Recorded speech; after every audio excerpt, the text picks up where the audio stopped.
Are you really happy? When you wake up every day, do you feel like you know what you're meant to do? Or do you often feel lost in the busy rush of life, looking for something more meaningful? In today's fast-moving world, it's easy to forget what's really important. We often chase quick happiness and approval from others. But what if there's a way to find true joy, a kind of calm that doesn't go away, no matter what life throws at you? Welcome to the ultimate Stoicism guide to building a joyful life. This is a place where we dive into old wisdom that's perfect for today. We invite you to come and learn about the happiness that Stoic philosophy can bring. It teaches you to stay true to what you believe, see tough times as chances to grow, and be at peace right now. Are you ready to change your life from the inside? Let's start this journey together, finding out the secrets to a really happy life. Everything will come to you on its own if you don't ask for love. Hey there, you've reached the Stoic Flow, a place where old wisdom and modern life meet. Don't ask for love. Have everything you want on its own. That's what today's show is about. What we're going to talk about today is summed up in this quote: "He who loves himself has no rival." As you think about yourself, picture yourself as the star. You radiate confidence and self-assurance. You don't need love or praise. These inner strengths easily bring other people into your path, just like gravity pulls the moon to the earth. Persons are pulled to you without having to beg or make unreasonable demands if you have a lot of self-confidence. The difficult dance of love and relationships will be looked at today from the point of view of Stoicism. For real, rewarding relationships to form, you need to know yourself, trust others, and have good self-esteem. According to Stoicism, the key to a fulfilling connection is being true to oneself, not winning or always giving. People who study personal growth also look at how the choices we make today and tomorrow affect our lives. Keep in mind that, like the stars, we change all the time. People naturally find and keep important relationships when they accept their best selves. In what ways does Stoicism work? Now, technology and social media often make it hard to connect with real people, which makes it hard to build connections. It's easier to make close relationships in this digital age, even though it has many perks. Stoicism and old philosophy, both of which are rich in wisdom, may not directly address love relationships, but they can teach you a lot about this aspect of life. Stoic ideas can help you figure out the trends that are affecting your choice of a partner. We talk about them on this show. Being aware and understanding things in our lives is very important, as Stoicism tells us. By being very aware of your surroundings and the things going on around you, you give yourself the tools you need to achieve your life goals. I think you should use clear-headed reasoning instead of emotion when you're looking for a partner. People who are basically the same as you are more likely to share your ideals. An ancient Stoic philosopher named Epictetus said, "We have 2 ears and 1 mouth so that we can listen twice as much as we speak." This means that when it comes to relationships, you should pay attention to more than just words. Stop believing the lie that love at first sight exists before we can start to learn how to love. This idea often seems very beautiful in stories and movies about love. According to it, love is a spontaneous, strong emotion that is mostly caused by physical desire or energy that can't be explained. Things that happen in society or in our own minds can give us ideas, but we shouldn't let them fool us. That's not how love works. It's more like a plant that needs to be carefully cared for. It takes a lot of focus, time, patience, trust, and hard work to care for someone in this way. If someone fails you, it can be very painful for real love to end. Real love, passion, and just sexual desire are not the same thing. Your relationship could go badly, or you might not be able to move on from someone if you cross these lines. The emotional scars that people get from this kind of confusion can last a lifetime or even years. Seneca, A Stoic philosopher once said, "We suffer more often in our minds than in reality." This is especially true when hearts are hurting. Let's keep our minds clear and our feet on the ground when it comes to love. It's important for us to understand that this isn't an emotional moment, but a path of growth and respect for each other. The idea that love is a slow, loving process is even more important now, when people want things right away. So, instead of looking for quick gratification, this piece of advice says to treat love like a long-term project, with patience and dedication. This way of thinking not only makes us feel better, but it also fits with the Stoic idea of living in harmony with nature. This means never pushing or pressing love to grow. Honest love means getting to know someone, committing to them, and having a lot of respect for who they are and what they're worth. That person your partner is becoming should also be loved and respected. In fact, this is what makes any healthy, loving bond strong, not just silent ones. As you go through life, remember that the relationships you make are very important. This rule can be used in any setting, not just emotional ones. Do not forget that liking someone else is not the only thing that matters. You must also love yourself. When you love someone, you should care for and respect them just as much as you care for and respect yourself. Is that fair? It was Seneca who said, "We suffer more often in our dreams than in real life." When it comes to love, he taught us that our feelings should be based on truth, not on desires that aren't realistic or are too strong. You should never ask for love, which is right on topic for today. Work on a love that comes easily, is shared, and is built on knowing and respecting each other's needs.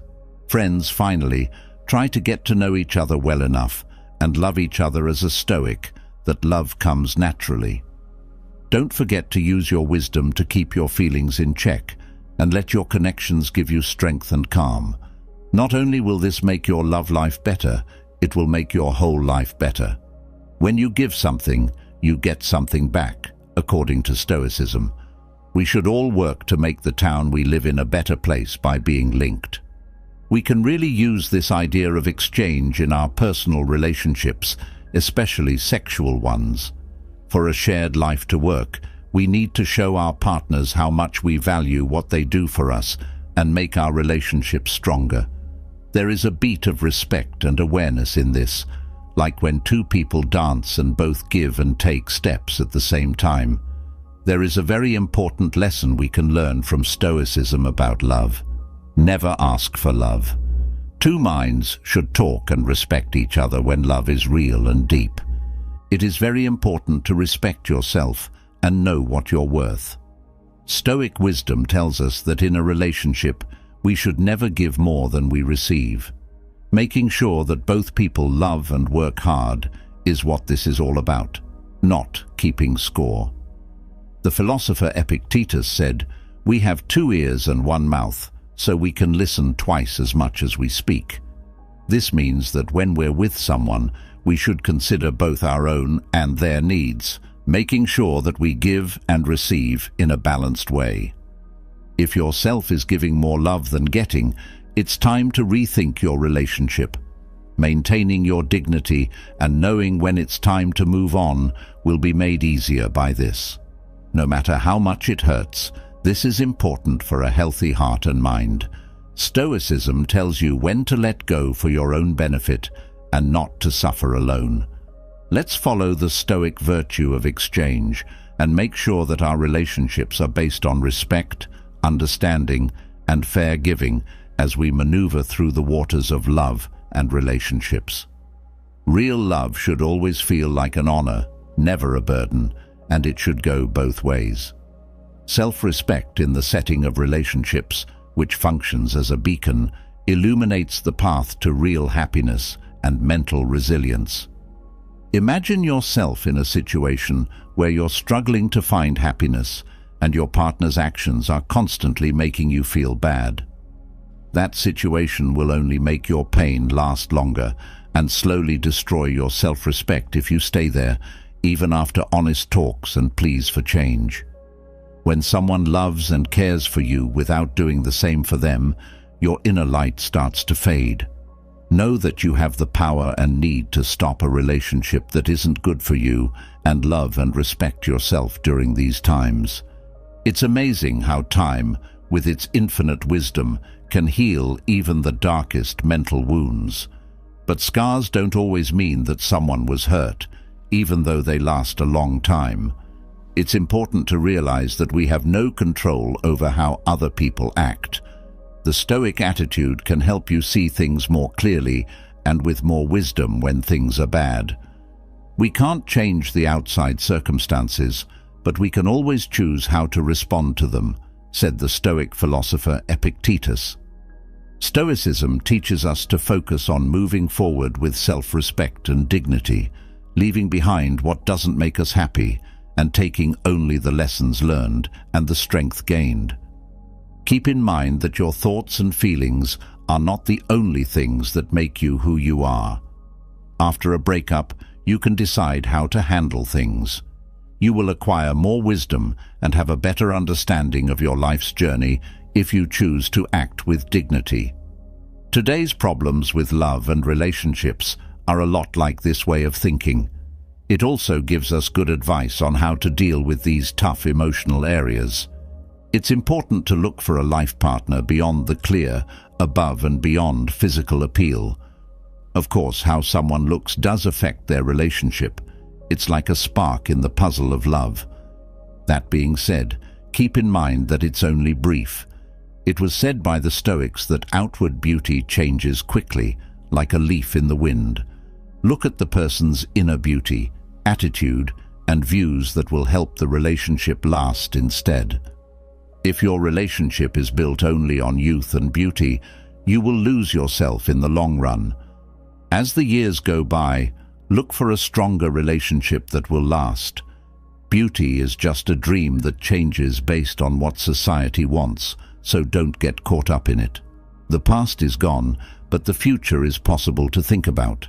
You should try to find a smart person who can be your friend, your teacher, and your rock when things get tough. Think about what your relationship will be like in a few years. Stoic philosophy advises us to value wisdom and resilience when looking for a partner to build a life and start a family with. The other thing we should do is find someone who makes us feel safe and gives us a reason to work together. Both men and women can benefit from these words of wisdom. When choosing a life partner, last but not least, look for qualities that will last longer than looks. To make the relationship last, you should also look for one that is strong, deep, and deep. Not how someone looks on the outside, but how they feel on the inside was what the Stoics believed did matter. You'll not only find a partner if you follow this advice, but you'll also find a road full of fun, growth, and love that lasts. Recognize that no one is perfect, and don't try to find an ideal partner like the ones in romantic pictures. This will help you understand and stay in love. When we get too close to someone who doesn't feel the same way we do, we can lose sight of what makes us valuable and separate from others. This quest keeps us busy and may even change who we are as we try to win their love. Stoicism advises us to accept the things we cannot control, and one of those things is other people's feelings. Please don't try to control or make someone else feel the same way we do. For finding out how to deal with difficult relationships, this information is very useful. When it comes to love and relationships, Epictetus, a famous Stoic philosopher, once said, "It's not what happens to you, but how you react to it." This means that we should accept the liberty of others as well as our own. You should remember that love shouldn't turn into a battlefield where people fight for respect or acceptance. It should instead be a way for both of you to learn and grow. If you find yourself in a situation where your feelings are not returned, take a step back and consider your options. Never forget that the fact that someone else can't see how valuable you are doesn't change that way. Focus on what you can control, your deeds, your minds, and your way to a happy life. This is the Stoic philosophy. By doing this, you can avoid going after a false ideal that will only let you down and instead prepare yourself for genuine connections that will improve your quality of life. Always keep in mind that the world is full of various types of people, especially when dealing with private matters. People don't turn you down because you're not good enough. They do it because your standards or personalities didn't match up. In his famous quote, Epictetus said, "It's not what happens to you, but how you react to it." Being turned down is not a loss, it's a chance to learn and grow. For longer periods of time, it becomes more clear that the orientation wasn't quite right. There are many people in the world who will see and respect your true worth, so keep looking for real ties. For someone who shares your spirit, your unique qualities and honesty are really valuable. Each no you hear is a step closer to the yes that speaks to your soul, so don't see them as missed opportunities. They know how important you are and promise you a happy marriage that will make your life better. This yes is more than just an acceptance. In this day and age, where relationships can feel shallow, it's important to stay true to yourself and not give up your core values to achieve respect. Don't ask for love. The right person will recognize and value your true self. To get the love you deserve, let your real self do the speaking. A Stoic principle says to focus on what you can control. This way of doing things not only fits with that idea, but it also makes sure that the love you find is real and rewarding. Marcus Aurelius, Emperor of Rome, and his wife Faustina were a great example of how to treat each other with respect and love. In real life, they showed what patient love looks like. They were mentally strong and deeply loved each other, so they weren't just married for position or ease. Marcus Aurelius, a loyal Stoic and a role model of wisdom, found in Faustina not only a wife, but also a life partner whose mental and emotional fortitude matched his. Their relationship was based on the Stoic values of moderation, fairness, courage, and wisdom. As leaders of the country and as people in a relationship, it showed how dedicated they were to these beliefs. Living up to the Stoic ideal of dealing with suffering with grace, they dealt with life's rough waves in a calm and sensible way. Using their combined resilience, they were able to get through the challenges they faced, such as individual deaths and political unrest. Faustina was always there for Marcus Aurelius, even when he was sad because he had to be ruler. The fact that they were close even when there were problems and rumors from outside showed how strong their bond was and how moral courage and loyalty were important to them. This love story between Marcus Aurelius and Faustina can teach us a lot about love and partnerships. According to the Stoics, love is a choice, a promise to value someone's character and honesty over how they look. You should look for someone who is a better fit for you than just getting along with you physically or financially. These traits that last are what make a friendship important as Stoics. Marcus and Faustina love each other because of who they are, not how they look, as Seneca said. Do not forget to find a partner whose beliefs and spirit are similar to your own when you are in the difficult world of love and relationships. Whoever you choose should be honest and have good character. They will be there for you through life's storms. You need to do these things to have a deep, satisfying relationship that lasts. Remind yourself that the most important things in life and love are how strong the tie is, how well the ideals match up, and how much respect each person has for the other. To find and keep a strong and deep love, read these tips. It's important not to love too much because life is short, so enjoy all the good things in it. Spending too much time late makes it easy to ignore issues. Put yourself at ease and enjoy this naturally lovely life. You are set on working hard and finding ways to get ahead because you always want the future to be better and happier than the present. A life without regrets is a life without big regrets. You fail a lot, but over time you learn that failure is not a choice in your life. Even if you try really hard, there are some things in life that you just can't get. Just enjoy what you have sometimes. Only you will feel sad and moved if you love too much. That saying goes, the deeper the love, the greater the suffering. If you love someone too much, you can lose yourself and your life will fall apart. Don't put yourself through this. A girl and her boyfriend wrote a true story about how they couldn't live without each other after 3 years of being together. He told her he would call her a lot, but one day he had to work in a different place. It was a while before the calls stopped happening at all. Following this, he told her he loved someone else and wanted to end their relationship. In order to talk to him and beg him to change his mind, she cried, called, and texted him. He lived in his city for days while she waited. She took the train into town. They didn't talk about it for a few days. At last, she felt let down and left.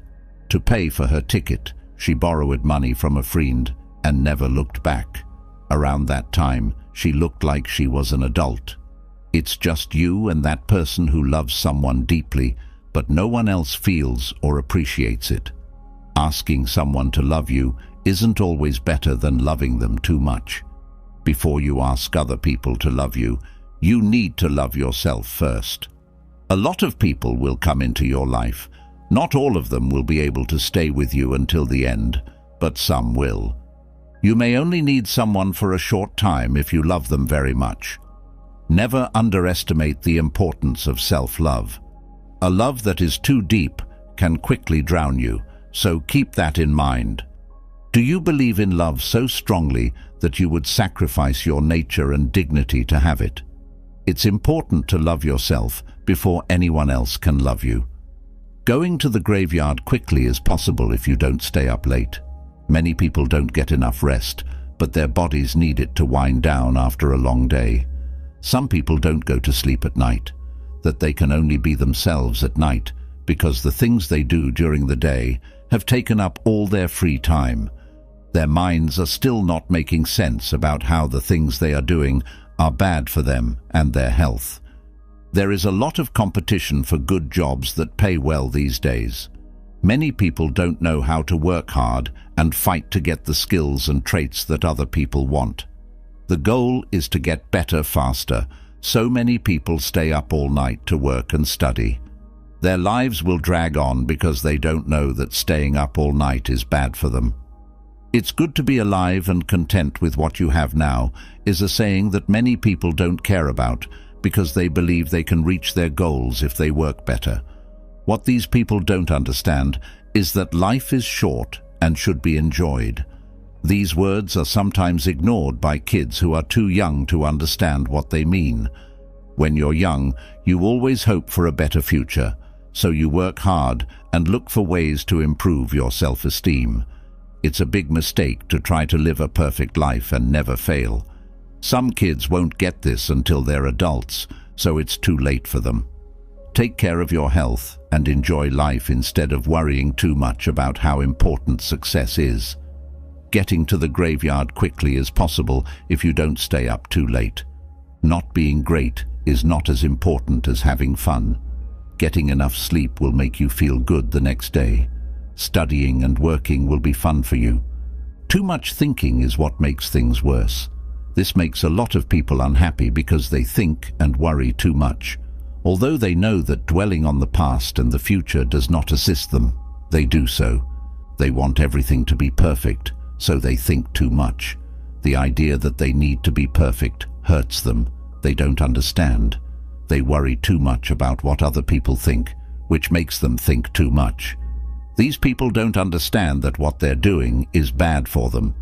Being too gloomy and always seeing the worst that could happen makes some people think too much. That makes them sad, but they don't know it. Be upbeat and live in the present. Don't think about it too much. Enjoy how lovely life is. Stress and worries that aren't important should not take up your time and energy. Be happy and calm instead of taking everything too seriously. Be cool and cheerful as you deal with any issues or problems you have. Stay strong and don't let them make you sad. Live your life to the fullest because it's only short. Have you ever felt the hurt of being disrespected, the weight of being ignored, or the pain of being completely ignored while feeling helpless? You are not the only one if that's the case. The exploration for today is designed to lead you on a journey of resilience. Not only was Marcus Aurelius a Roman emperor, but he was also a Stoic scholar whose wisdom has stood the test of time. Marcus Aurelius used Stoic ideals to deal with both the problems from the outside and the problems within his own empire. His ideas are now a source of power for people who have felt left out or unimportant. This trip through Stoicism is made just for you if you've ever wished you had the tools to rise above disrespect. Marcus Aurelius, who was in charge of an empire, found comfort and strength in Stoic thought. The lessons he taught are just as useful today as they were in ancient Rome. This is the way for you to get back not only peace, but also your dignity and natural power. Every minute you spend here is a step toward building up tough armor that can withstand even the meanest words. So, if you've ever felt like you had to be strong no matter what life threw at you, come along on this tough journey.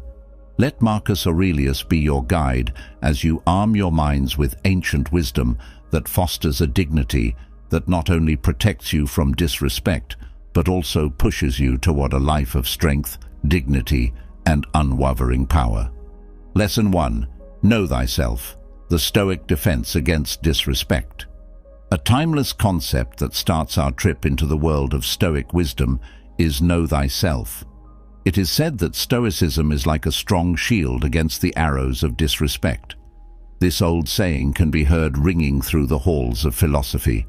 Marcus Aurelius, the Stoic philosopher-emperor, says that knowing yourself is the most important thing you can do to protect your mind. It's not just empty words. Aurelius said, "Your ability to control your thoughts, treated with respect, is all that protects your mind from false perceptions, false to your nature and that of all real beings." Knowing ourselves well protects us from disrespect and lets us stand tall when it's coming our way. Why is knowing yourself so important when you're being disrespected? The answer is that it makes our roots stronger. When people treat us badly, they often pick on the weak spots we're not sure about. Being more aware of our ideals, skills, and flaws, on the other hand, makes disrespect impossible to grow. Stoics believe that the best way to learn about yourself is to be practical. It's important to be honest with yourself when you think, and you can do this through structured meditation or just quiet thought. Asking deep questions about core values, strengths, and flaws is the first step. Making a list of unwavering principles and recognizing both strengths and weaknesses is a powerful practice that follows. This process is always going on. Even the strongest kings have to rethink their plans every so often. The real you, your true self, should not change despite the steady flux of life. The Stoics said that authenticity is the way to eudaimonia, which means deep happiness and satisfaction. When you live in line with your real nature, you build a strong foundation for your life. Self-knowledge is a guide that directs us through the winds of disrespect, not just a defense strategy. When we know ourselves better, disrespect has less of an effect on us. Being aware of oneself is the key to an unconquerable country, a place where no disrespect can get through. Lesson 2. It's not your business what other people think. The second lesson, which is about a familiar problem, other people's views, comes out as we learn more about the Stoic beliefs. Like Epicurus said, we cannot control the impressions others form about us, and the effort to do so only debases our character. This deep realization makes us think about how much we let outside ideas affect our inner kingdom.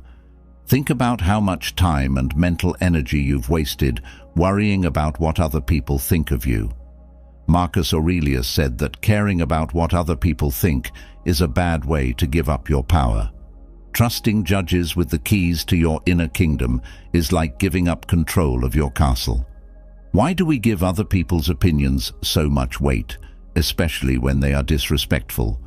Part of this tendency may come from the way society has taught us that we need to achieve things or get support from other people in order to feel good about ourselves. Stoicism, on the other hand, tells us to stay away from this road and instead stress that real approval comes from living in harmony with our nature and values. When you find yourself worrying about what other people think, take a moment to ask yourself, why does this matter to me? Most of the time, you'll find that it doesn't, not in the big picture. Recognize that when someone disrespects you, it's just their opinion, shaped by their own biases, fears, and limits. They shouldn't have any more power over how you feel than a leaf falling from a tree. Letting go of the control that other people's views have over you is a freeing activity. Think of these thoughts as chains that are holding you back, and picture yourself breaking free one by one. You can find inner peace with these kinds of thought tasks, just like the Stoics do. The goal isn't to become immune to all criticism. Positive criticism from people you trust is helpful. Still, there is a big difference between disrespect and helpful feedback. You become a more successful leader, whether you're in charge of a country or your own life, by learning to distinguish between the two. This is in addition to developing wisdom. So, the next time someone treats you with disrespect, take a deep breath, think of Epicurus, and let it go like water off a duck's back. It's not your business what other people think, especially if they voice disrespectful opinions. It shouldn't be. Lesson 3. Take charge of what you can and ignore what you can't. The third lesson we learn from Stoic wisdom is to focus on what you can control and let go of the rest. As Epicurus wisely said, we cannot choose our external circumstances, but we can always choose how we respond to them. For example, when someone disrespects you with words or actions, it's easy to feel angry or frustrated. That being said, the austere view adds a new twist. What other people do and say is out of your control, but how you react is completely within your control. It is important to remember that what you think about, you become. They get stronger when they focus on disrespect and hate. Know what you can control and what you can't control to give yourself more power. Think of yourself as the calm in the middle of a storm. Even if chaos is all around you, your heart is still there. But how can you use what you've learned in real life? Start by making a list of the things you can control about the situation. Are you able to change what someone else did or said? No. Are you able to control how you think, how you feel, and what you do next? Of course, you should shift your attention to what you can control once you know what it is. Focus on those things and let go of your connection to the others. It's like taking care of a yard. You can't change the weather or the quality of the earth, but you can water the plants, pull weeds, and make the surroundings good for them. In the same way, take care of the things you can control in your life and let go of the rest. By sticking to this rule, you're not only handling disrespect with royal calm, you're also becoming a Stoic philosopher. You rise above the noise and chaos around you and keep a safe place of inner peace. It is impossible for disrespect to grow in this calm state. So, the next time you experience disrespect or disturbance, take a moment to breathe and ask yourself, what parts of this situation am I able to control? And focus your energy on those parts. Most of the time, disrespect is just noise that takes your attention away from the good road of self-mastery and inner peace that you are always on. Lesson 4. What we see is what we get. The fourth lesson of our trip through Stoic wisdom is that what we think is what is real. People who believed in the Stoics and Marcus Aurelius, who said, "Life is opinion," both agreed on this basic concept. It shows how much our thoughts and feelings affect our actual lives. Why is this important information for dealing with disrespect? Because how we talk about an event often affects how disrespectful we are. Think about a rude comment. It could be an attack on your character, or it could be a sign of the other person's problems or bad reasoning. The key is freedom, your choice. Do you let someone else's opinion affect how you feel about yourself, your day, or your mood? Or do you know that you have full control over how you see things and what you think? You unintentionally give an action power over your emotions when you choose to see it as rude. If you change the story, though, the same action loses its power all of a sudden. It changes into a poisonous snake that has lost its fangs and can hiss and rattle, but can't hurt anyone. How can you use this wisdom in your everyday life? When you are disrespected next, don't respond right away. Take advantage of that important moment to choose how you see things. Ask yourself, is this really about me, or could it be a sign of the other person's problems? Most of the time, showing disrespect implies something bad about the other person rather than something bad about yourself. Go one step further and think about turning the story around completely. Instead of feeling attacked or put down, see it as a chance. Reaffirm your beliefs, self-worth, and resilience by using it as a mirror, not to look closely at flaws. If you see disrespect as a challenge instead of a threat, it can help you get where you want to go instead of getting in the way. This change in how you see things gives you the strength to get past the instant pain and find strength in the experience, which leads to personal growth and resilience. 5. Your mind is your stronghold. As we start the 5th lesson of our Stoic trip, we find a truth that gives us strength. Your mind is your fortress. One of the strongest supporters of the mind's power, Marcus Aurelius, put this idea into words. The soul becomes dyed with the color of its thoughts. In this lesson, we talk about the amazing resilience and safety your mind can offer, especially when dealing with disrespect or problems from the outside. Imagine a tall castle that can't be broken into and stands strong against storms and sieges. Your mind is that stronghold. When things from the outside, like disrespect, hit your walls, you still have the power to decide if the drawbridge goes down. You have the power to choose who or what can enter your holy mental area. You are in complete control and aware of your true power in this space. So, how does one make the mind stronger? The first step on the trip is to understand the difference between events happening outside of you and how you react to them. You may not be able to change how other people treat you, but you have complete control over how you feel inside. Keep a close eye on it, like a king is careful about who gets into his fortress. You should be careful about what thoughts, feelings, and ideas you let into your head. Practicing awareness is a very useful skill.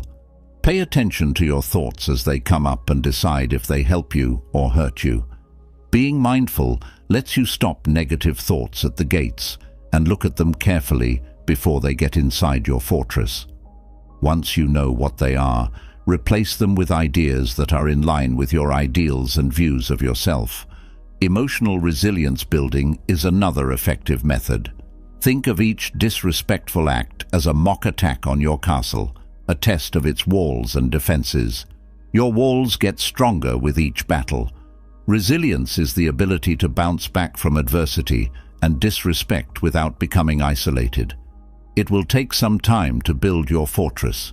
You have to be dedicated, give it time, and know your limits and ideals very well. But once it's up, it gives unimaginable peace and power. Its walls aren't made of stone, but of self-respect, wisdom, and the unbreakable spirit of Stoicism, so no amount of disrespect can get through them. Lesson 6. Don't think that bad people won't do bad things. In our 6th lesson, we look at expectations, especially those that have to do with what other people do. Marcus Aurelius, a man of great wisdom, said, If something outside of you bothers you, it's your judgment about it, and you can get rid of that judgment. To put it more simply, if someone hurts you beyond your standards, it's not their fault. It's what you expected from them. This view isn't meant to put the blame on the target. Instead, it's a warning to keep your standards in check.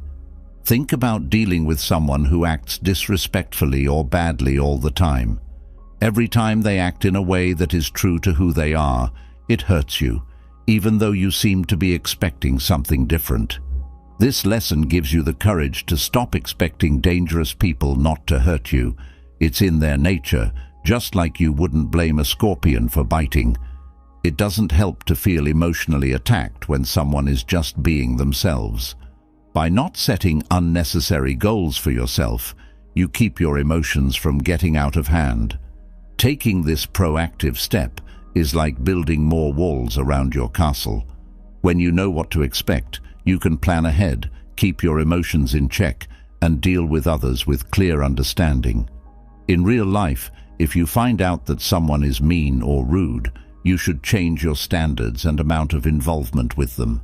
Without jeopardizing your self-esteem, you can still be polite, maintain your dignity, and keep your cool. That's not what this is about. It's about making a smart choice for your mental and emotional health. Developing kindness is another part of this lesson. Know that people who are bad for you usually do bad things because they are hurt, scared, or don't know any better. This doesn't make their behavior okay, but it gives you some background information that might help you feel less angry or resentful. When you let go of these bad feelings, you can live your life the way you want to. The next time you meet someone who is mean, don't be surprised when they act the way they normally do. Think about Marcus Aurelius and change what you expect. Know that when you make the smart choice for your own health, you are demonstrating stoicism in its most useful form. Lesson 7. Being angry is a chain, but being kind is freedom. As we move on to the 7th lesson, our attention turns to the important point where two responses meet: revenge and kindness.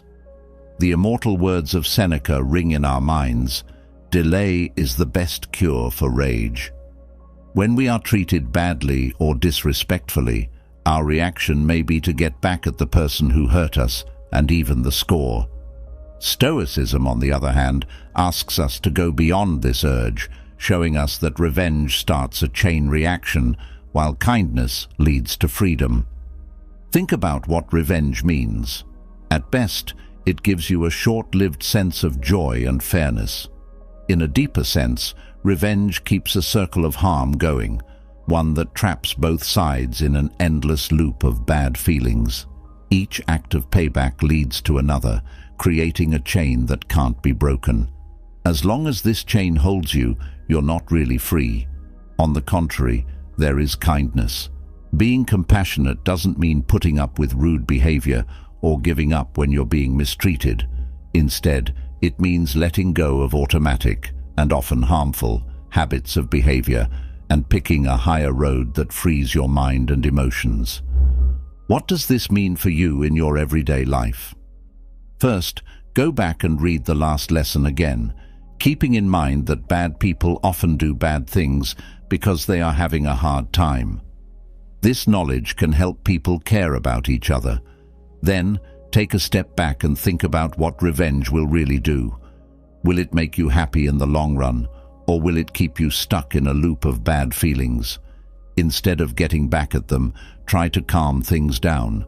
Be cool and firm when you speak, and don't hold grudges. Picking your fights wisely is important. Not all disrespect needs a response. Not responding at all is sometimes the best thing you can do. Fostering a setting where both people can grow is possible when you show kindness. Your kindness could act as a mirror, making the other person think about what they're doing. It doesn't have to, but when you show kindness, you free yourself from negative feelings like anger, bitterness, or sorrow. This lesson gives us freedom, which is its main idea.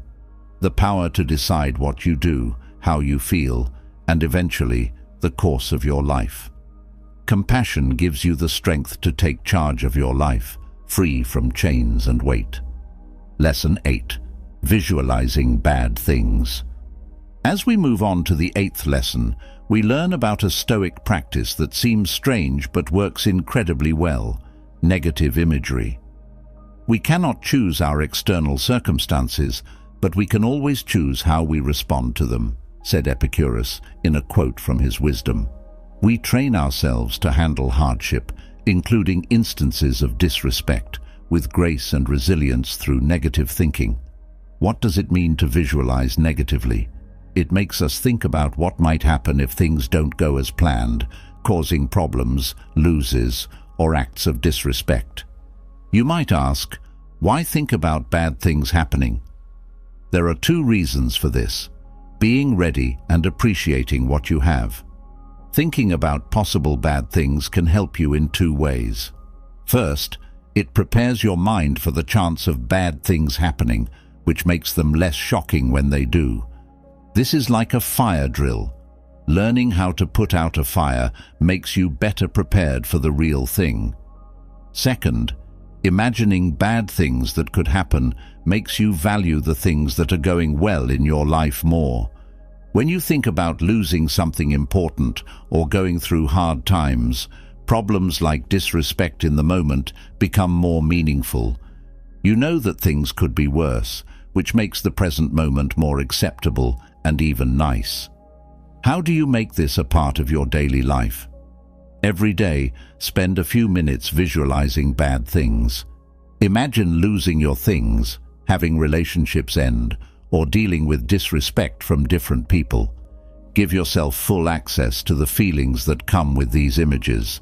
Then, bring your attention back to the present and notice that these bad things aren't happening.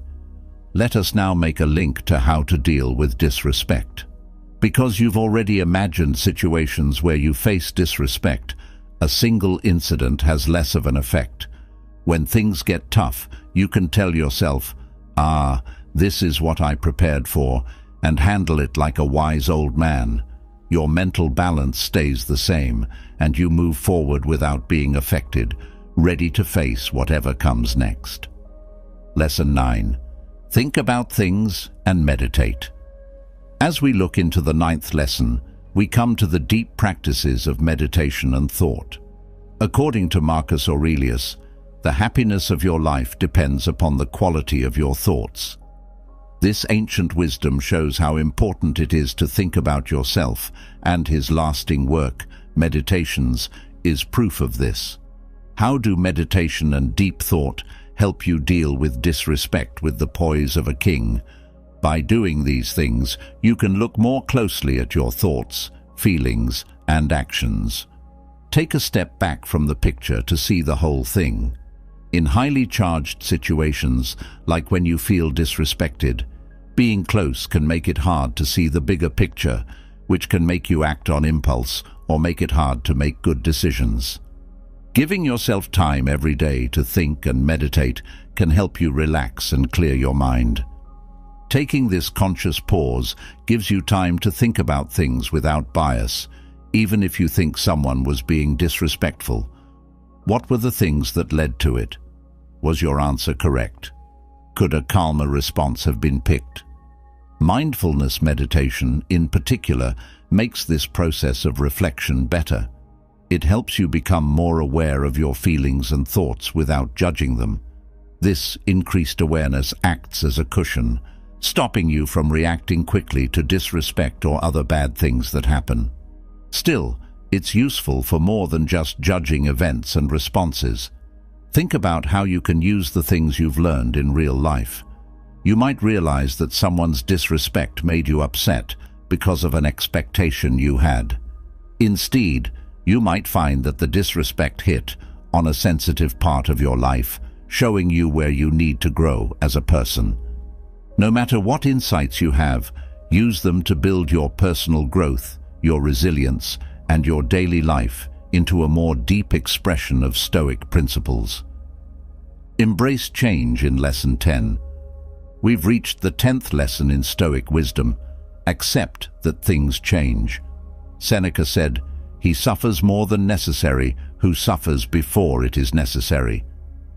As we learn this lesson, we should recognize that everything changes, even disrespectful times. Disrespect is temporary, just like everything else. It is possible to question people's thoughts, actions, and words because they are affected by their surroundings, new experiences, and personal growth. Knowing that rude times will pass gives you the strength to handle them with grace and calm. Use this lesson as a warning that rude meetings don't make you who you are. They're just temporary events, though disrespectful times come and go like storms do. When you accept that things change, you let go of the weight of holding on to bad memories. You build resilience instead by remembering that even the hardest times are short-lived. Adopting an aware attitude when faced with disrespect is one way to put this lesson into practice. Often, remind yourself that things will change. Ask yourself, will this matter in a day, a month, or a year? Keeping this in mind helps you mentally separate, which keeps you from hurting needlessly. Accepting that things change over time also requires courage to be appreciative of the good things in your life. Realizing that problems, like disrespect, only last for a short time makes it more important to treasure moments of respect, kindness, and joy. By looking at things this way, you can find balance, enjoying how quickly negative things go away and how quickly positive things become beautiful.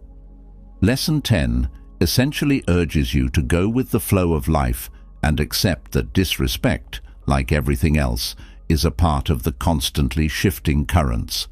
When you accept that things change over time, you become strong because you know that no storm, no matter how strong, can break your resolve. Have you ever felt like your life was turning you around and throwing you into a mess of feelings and turns you didn't see coming? Today, we're going to look into the old wisdom of Stoicism and find 10 secrets that will help you stay calm every day, making you like a rock that can't be shaken when life gets rough. Sometimes it's hard to understand how some people can handle even the hardest situations without losing their cool. Consider this. Stoicism, a theory that has shaped the minds of great thinkers for ages, holds the key to their resilience. It's like an old-fashioned guidebook for getting through life's ups and downs. It gives you the tools to be that steady force when everything else seems to be in chaos. Take care of the things you can control. Stoicism is a way of life that can change you. The first step to daily self-focus is to accept what you can control. Imagine that you are the creator of your own life and that your trip is a block of marble. Stoicism, a theory that has long dominated the wisdom world, tells us to focus on what we can control and ignore the rest.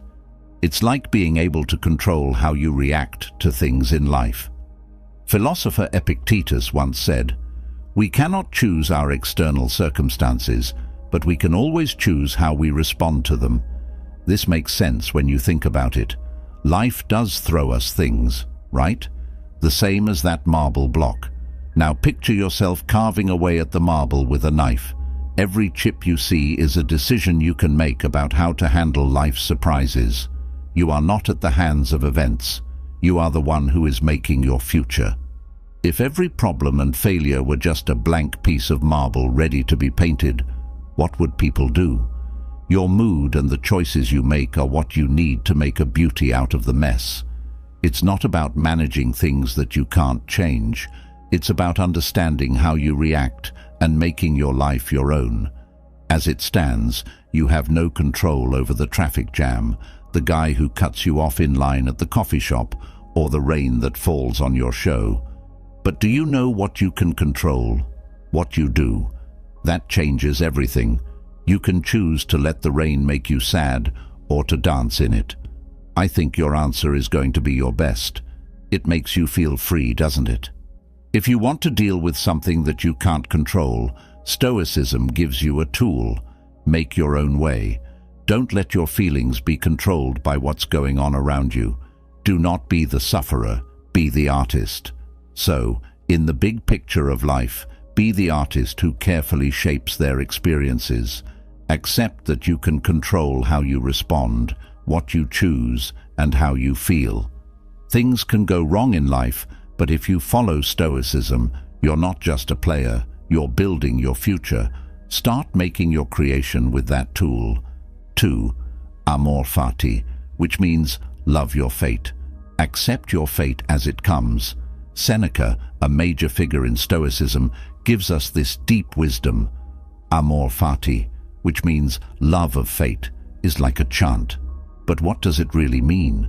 It's not enough to just nod and accept what life throws at you.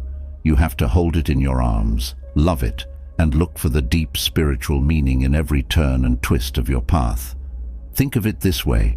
Life's problems aren't things that are meant to stop you. They're more like strong stones that you use to reach your full potential. Seneca isn't just telling us to put up with the rough ride. He wants us to welcome it, hold on tight, and see it as an important part of our big trip. Think of each surprise that life throws at you as an opportunity, not a bother. Show yourself what you're made of. It's like telling the universe, hey, hit me with your best shot. I'm not just here for the smooth rides, I'm here to dance with the storms and come out stronger on the other side. It may sound a little cosmic, but it's a game changer in the real world. You stop complaining about the difficult times and begin seeing them as chances to show off your resilience.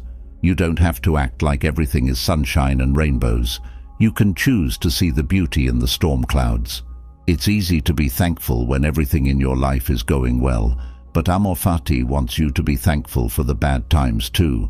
People who give you hard times aren't trying to ruin your day, they're just trying to help you grow and change. So, smile when life throws you a surprise. Accept your fate with open arms, like a long-lost friend, because every mistake and difficulty is an opportunity to become great. There are no straight roads in life. Instead, there are twisting roads. Amor fati is the secret sauce that turns every turn into a step on your own epic journey. 3. Memento mori, which means remember death. This is the Latin term memento mori, which means remember death. I know this sounds pretty sad at first, but stay with me. The Stoics think this idea could change everything. There you are, going about your daily life, caught up in the chaos of it all. They would say, hold on, take a moment to remember that life is short. That sounds heavy, doesn't it? That's the point. As you relax on the couch and scroll through your phone, you might be thinking about whether to go after that dream or put it off until later. And this is where memento mori comes in. Like the wise Marcus Aurelius, the Stoics gently tell us, hey buddy, you could die at any time, really, right now. I'm not saying this to scare you. In fact, I want to encourage you. It's about being free, knowing that our time on this moving rock is short. The Stoics say it's a wake-up call that makes you want to stop putting things off. What would you do with your last day if you knew it was almost over? What dreams do you want to follow? What would you say, and what would be going through your mind? The Stoics want you to use this change in your point of view as power. You don't have to live in fear. You can live with purpose. When you realize how short life is, every moment becomes valuable. It sets off a chain of events. That sneaky habit of putting things off that we all have trouble with starts to lose its hold. Why wait until tomorrow when today could be the only day you have? Marcus Aurelius says, let the knowledge of your own death guide your choices in what you do, what you say, and what you think. This doesn't mean you should jump out of a plane without a parachute or quit your job to become a rock star overnight. It means you should make sure your actions are in line with what you really care about. It could be fixing a bad relationship, following an interest, or just finding happiness in the little things that happen every day. Remember this time-honored piece of wisdom the next time you find yourself putting off something crucial. Accept memento mori not as a dark cloud, but as a bright spot in the sky that tells you to live fully and honestly. In the end, life is too short to waste time being uncertain. 4. The two kinds of control. From the wise Epictetus, let's look into the interesting idea of the dichotomy of control. This idea is like a treasure trove. It's simple, but it's full of deep wisdom. Okay, so let's get started. Life does happen, right? Things like what goes on our pizza are things we can control. Other things, like winning the lottery, are just out of our hands. Epictetus, a sage from long ago, takes it apart for us. Think of your life as a big bag full of things. There are two kinds of ease in that bag. To start, there are the things we have control over, like how we feel, how hard we work, and whether we hit snooze another 100 times. There's also the weather, road jams, or your neighbor's singing night. Yeah, hoping won't change those. This is where things get interesting. Epictetus says we should become superheroes and only think about the things we can control. Why? Well, friend, it's like breaking free from the chains of stress and anger. Imagine that you're playing a game and you only have so much time and energy to use. Not being able to control what you're doing with that energy is like pouring it down the drain. You feel worn out, worried, and, to be honest, a little crazy. But, and this is cool, focusing on what you can control feels like regaining your abilities. All of a sudden, you're not on life's crazy roller coaster. You're in charge of your ship and can lead it through the storm with confidence. For that reason, the next time you're upset that it rained on your picnic or that your Wi-Fi went out during an important Zoom call, take a deep breath, think about the dichotomy of control, and ask yourself, can I do something about this? If the answer is yes, then you can be the hero of your own story. If the answer is no, then don't worry about it. It was wise of Epictetus to say that life is too short to get caught up in things we can't change. Accept the power you have, my friend, and watch as the chains of worry fall away. Then you'll be free to handle anything life throws at you. 5. Visualizing bad things. Have you ever thought about what your life would be like without the things you normally don't think about or value? Like Seneca's idea of negative imagery, which is a strange but effective method. Imagine that you lose something or someone important to you. It sounds a little sad, but bear with me. Imagine that you wake up one morning and all of the things that make your daily routine comfortable are gone. The warm comfort of your bed, the smell of coffee in the morning, and the sound of your loved ones greeting you are all gone. There is now only a creepy silence and nothingness where there used to be plenty. Now, why in the world would you want to think about such a bad exercise? Furthermore, Seneca thought that this action was a powerful way to develop thanks. Taking away the things you're used to for a short time can help you see how valuable the things you do have are. Taking the fog off a window to see the beautiful outside is like that. There's more, though. Negative vision can also help you get ready for the unexpected turns that life will inevitably throw at you. Like everything else in life, problems of all sizes are sure to come up. You build a muscle called resilience by practicing losing things in your mind. It's like putting on mental armor ahead of time, which makes real-life problems less painful. Think of it as a superhero training scene where you picture yourself going through tough times, getting through them, and coming out better. When problems come up in real life, you're not caught off guard because you've already worked out your mind. Consider it a strange talent that gives you the strength to face life's risks with strengthened minds, even though it may seem strange to think about losing what you care about. In all its dark and scary beauty, negative vision can help you not only enjoy the present, but also handle the ups and downs of the future with strength. After all, the point isn't to dwell on the bad. Rather, it's to use it to find the good and get ready for a stronger, more grateful self. 6th, the fortress inside. Let's look into Marcus Aurelius's idea of the inner citadel a little more. If you think of it this way, It's like having your own personal character base in your thoughts. Stress at work, problems at home, and the general chaos we all deal with can make life pretty crazy.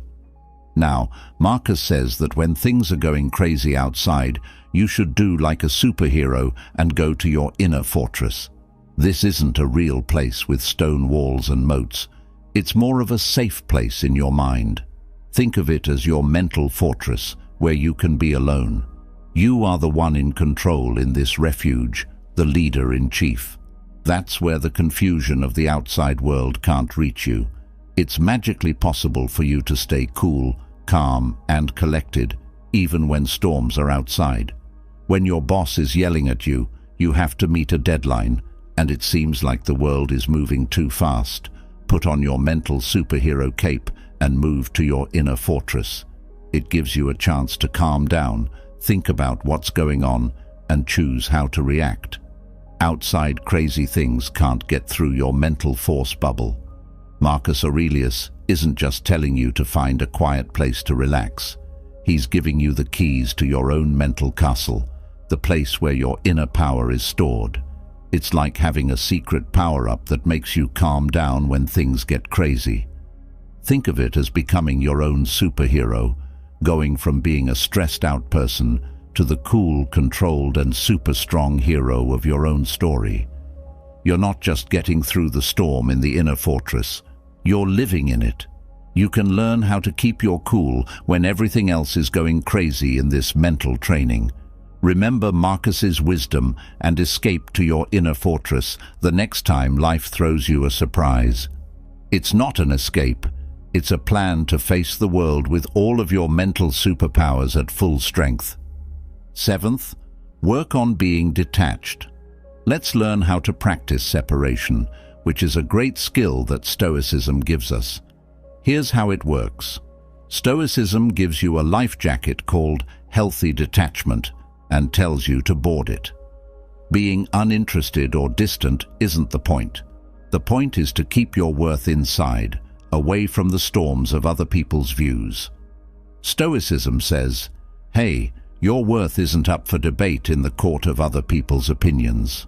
Imagine Epictetus, the Stoic master, grabbing you by the arm and telling you, you have this superpower to not get upset about things and keep your cool. Let's break it down. Detachment doesn't mean living in a bubbly and not noticing what's going on around you. It's more like having feelings that are covered in Teflon. You get lucky sometimes, but it doesn't last. External results, such as wins, losses, praise, and criticism, come and go like clouds. Stoicism tells you to find your sense of self-worth inside yourself, not affected by the outside weather. Epictetus, the early Stoic teacher, said, you can choose not to have an opinion about something and not let it mess with your vibe. Think about it. As you look through the chaotic sea of social media, you come across views and comments all over the place. You're the gatekeeper of your peace, so let it all slide and maintain your calm, Stoicism tells you. Let's say you're with your family and Aunt Susan doesn't like the job choices you've made. Stand firm and don't let her words ruin your day. Instead, let Stoicism protect your mind. You respect what she says, but don't let it get in the way of your plans. Why? Because your worth isn't tied to how well Aunt Susan likes you. It's like getting to see the show of life from behind the scenes. You enjoy the show and the mood, but when the reviewers start to talk about it, you're still sipping your latte as they talk. Stoicism isn't about having a calm face. It's about having a heart that beats at its own pace, regardless of what else is going on around you. To sum up, my friend, make separation a daily habit. Take on the strength of not having an opinion, and let life's waves crash around you while you stand strong and your mind stays the same. Stoicism gives you the freedom to dance through the weather because you know that your worth is an inner light that can't be put out by the wind. 8th, do what is right, say nice things, and think honestly. Act justly, speak kindly, and think honestly are 3 pieces of wisdom from Seneca that have stood the test of time. Imagine living a good life in which every action, word, and thought you have is motivated by virtue. It's not just a good way to live, it's a plan for how to become a moral beacon, shining a light on those around you and inspiring them. Your deeds are the threads that make up the story of your character in the big fabric of life. Being just means using a moral guide to find your way through the maze of options and making choices that are in line with fairness and rightness. It's about being the kind of person who, when faced with a moral choice, goes down the path that makes the world a better place for everyone. Being kind doesn't just mean saying nice things. It also means putting the warmth of understanding into what you say. Imagine having a chat where the words you use are not only a way to talk, but also a way to heal and find your way. Speaking kindly sends happy vibrations through the air, making a good mood that lasts and helps people connect in a real way. Sincere thought is the quiet engine that drives everything we do and say. Thoughts are like seeds that grow into words and actions. Seneca tells us to grow a garden of honest thoughts that aren't stained by dishonesty or self-interest. It's about having an attitude where sincerity is key and letting your deepest views shape how you act in public. By following these rules, doing what's right, being kind, and having honest thoughts, you become a live example of virtue. When you live your life with ethics, you become a shining example of how to live a better life. Your life turns into a quiet lecture that teaches by example instead of words. Imagine what a difference people who follow Seneca's classic advice would make in a world that is often full of chaos and conflict. They not only have an effect, but they also build a culture based on fairness, kindness, and honesty. Being good, saying kind things, and having honest thoughts all help make the world a better place. As you go through the ups and downs of daily life, remember Seneca's simple but profound advice. Do what is right, speak kindly, and think honestly. And watch as your life turns into a work of art of virtue that inspires those around you to start their own path to a more important and caring life. 9. The power of right now. In the busyness of our daily lives, it's simple to lose ourselves in old memories or worry about what might happen in the future. There is, however, one piece of old Stoic wisdom that stands out like a flashlight: the power of now. Think about this. You're at your desk, thinking about that stupid thing you said last week. Or maybe you're up all night, worried about what tomorrow might bring. Epictetus would tap you on the shoulder and say, "Hold up. The past is over, my friend, and the future is still getting ready." But guess what's real? Right now. It's kind of like being in a great movie. The scenes that have already happened are behind you, and you don't know what will happen next. What you're seeing now, though, is where the action is. Epictetus tells us to take charge of our own lives, shine a light on ourselves, and enjoy the present moment, since it's the only thing we really have that is ours. It's like a closed book when you think about it. Its pages can't be torn out or written over. The future, on the other hand, is a book that hasn't been read yet. You can hope and dream, but you can't see what's going to happen. But right now, this moment, is a blank page ready for your pen. It's where you can choose what to do, act, and shape your story. So why waste it on mistakes from yesterday or maybes for tomorrow? We are told by Epictetus to look around and feel the pulse of the present, to enjoy the tastes of the present. The most important things in life are the little things that happen every day, like sipping coffee, feeling the sun on your face, or hearing the rain. Oh sure, life isn't always smooth. There are times when the present feels more like a storm than a sunny day. Being aware of the present moment has power, even when things are crazy. It's what keeps you steady in life's chaos and reminds you that you can find peace and meaning in the middle of it all.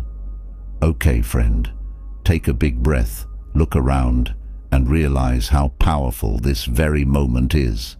According to Epictetus, see it for what it is, the only reality. Your past is a teacher, your future a mystery, but the now, that's where the magic happens. 10. The only thing that is good is virtue. One last piece of Stoic wisdom. Virtue is the only good. Put yourself in the position of being at a split with many possible routes in front of you. Some offer fame, money, or fun, while others lead to silence, struggle, or giving up something important. In this noisy world of options, the Stoics whisper a truth that has always been true. Virtue is the only good. Having a guide that always points north will help you find your way through the maze of life. But what does this virtue they talk about mean? That's not the point. The point is to live in line with your greatest values, not to be a saint or a superhero. Imagine that every choice you make, every action you take, and every word you speak is filled with goodness. It's not about getting approval from other people or getting things. It's about developing an inner wealth that goes beyond the world's passing joys. The Stoics said that virtue is the most important thing in life. It's the main thing you build your character on and the light that guides you through life's ups and downs. The catch is that it's not always simple to live by virtue. To stand up for what's right, you need courage. To fight temptation, you need temperance, and you need wisdom to manage the complicated human experience. Still, virtue is still the best way to judge a life well lived, even though it comes with problems. It's like putting money into gold in a world where wealth is short-lived. While other people chase after short-term benefits, you're building something that will last forever. Remember the Stoics' ancient wisdom: virtue is the only good. Let it be your North Star, the bright star that guides you through the dark times of doubt. And watch as your life turns into a work of ethics, a sign of how powerful goodness can be in a world that is looking for meaning. Stoic ideas support the idea of separating from people and events.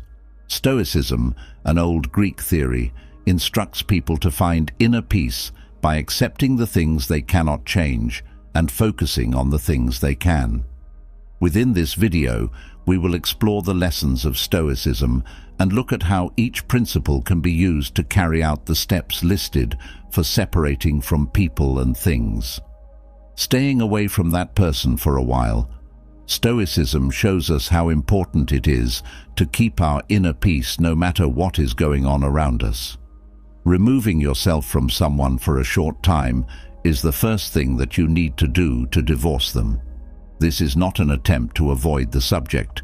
It's a proactive move to gain perspective and keep our feelings from affecting our decision-making. Letters from the Stoic philosopher Seneca to Lucilius stress the importance of taking time to get to know oneself better. He said, "Retreat as much as you can to yourself. Surround yourself with people who will make you better. Welcome those who can make you better." The process works both ways. Men learn as they teach. Simply put, this means taking a short break to think about what happened and how you feel about it. Stoicism teaches that we have control over our emotions and that by taking a step back, we make room to carefully choose our behaviors. Your feelings and thoughts will be easier to think about if you are by yourself. Do not let your feelings affect your decision at this time.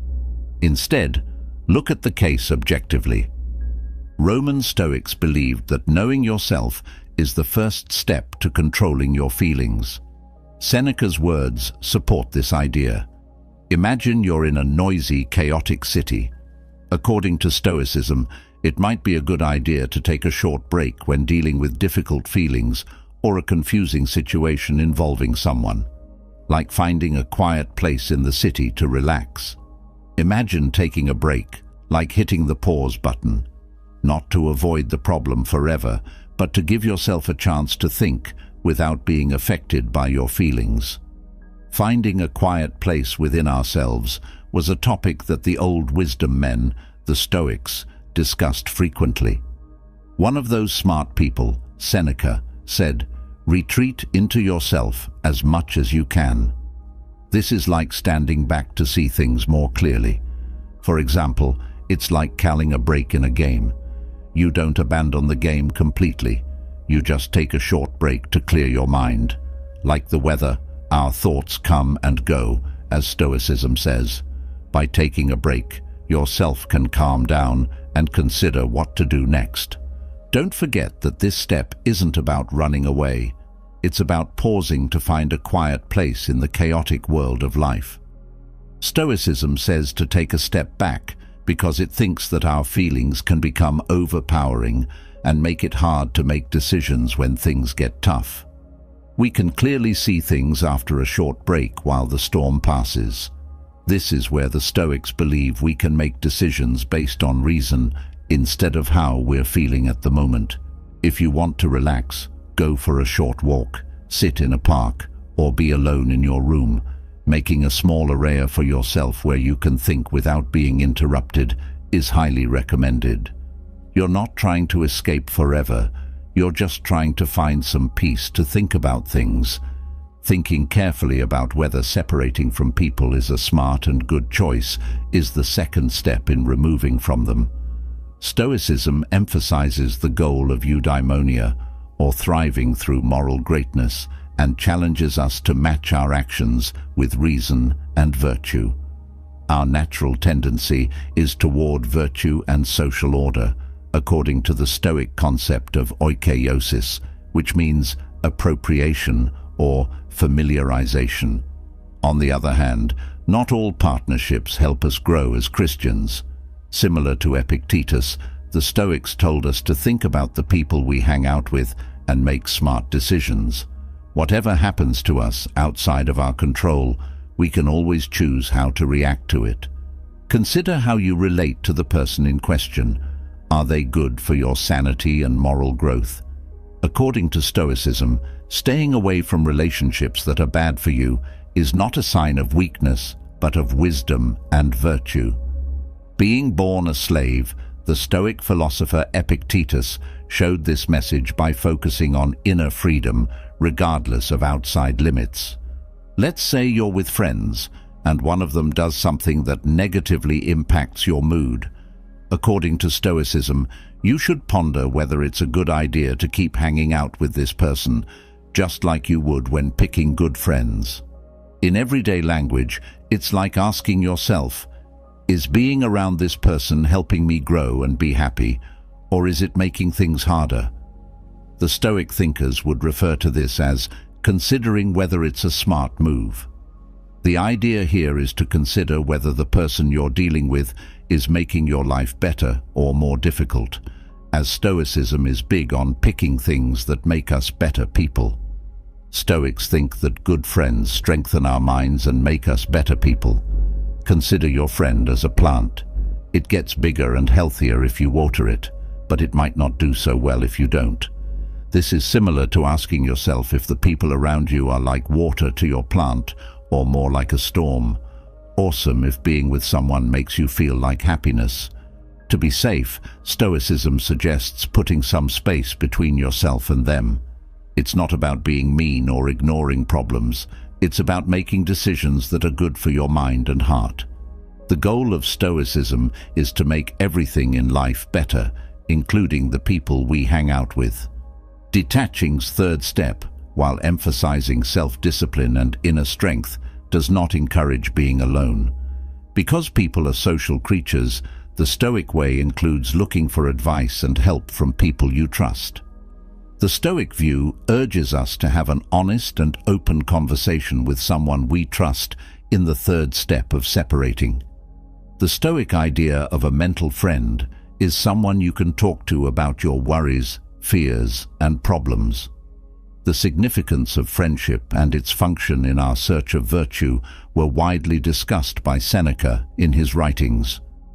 A friendly acquaintance, a man he may consult just like he would a mirror, is the next greatest blessing that can be bestowed upon a man after sound judgment and a modest temper, he said.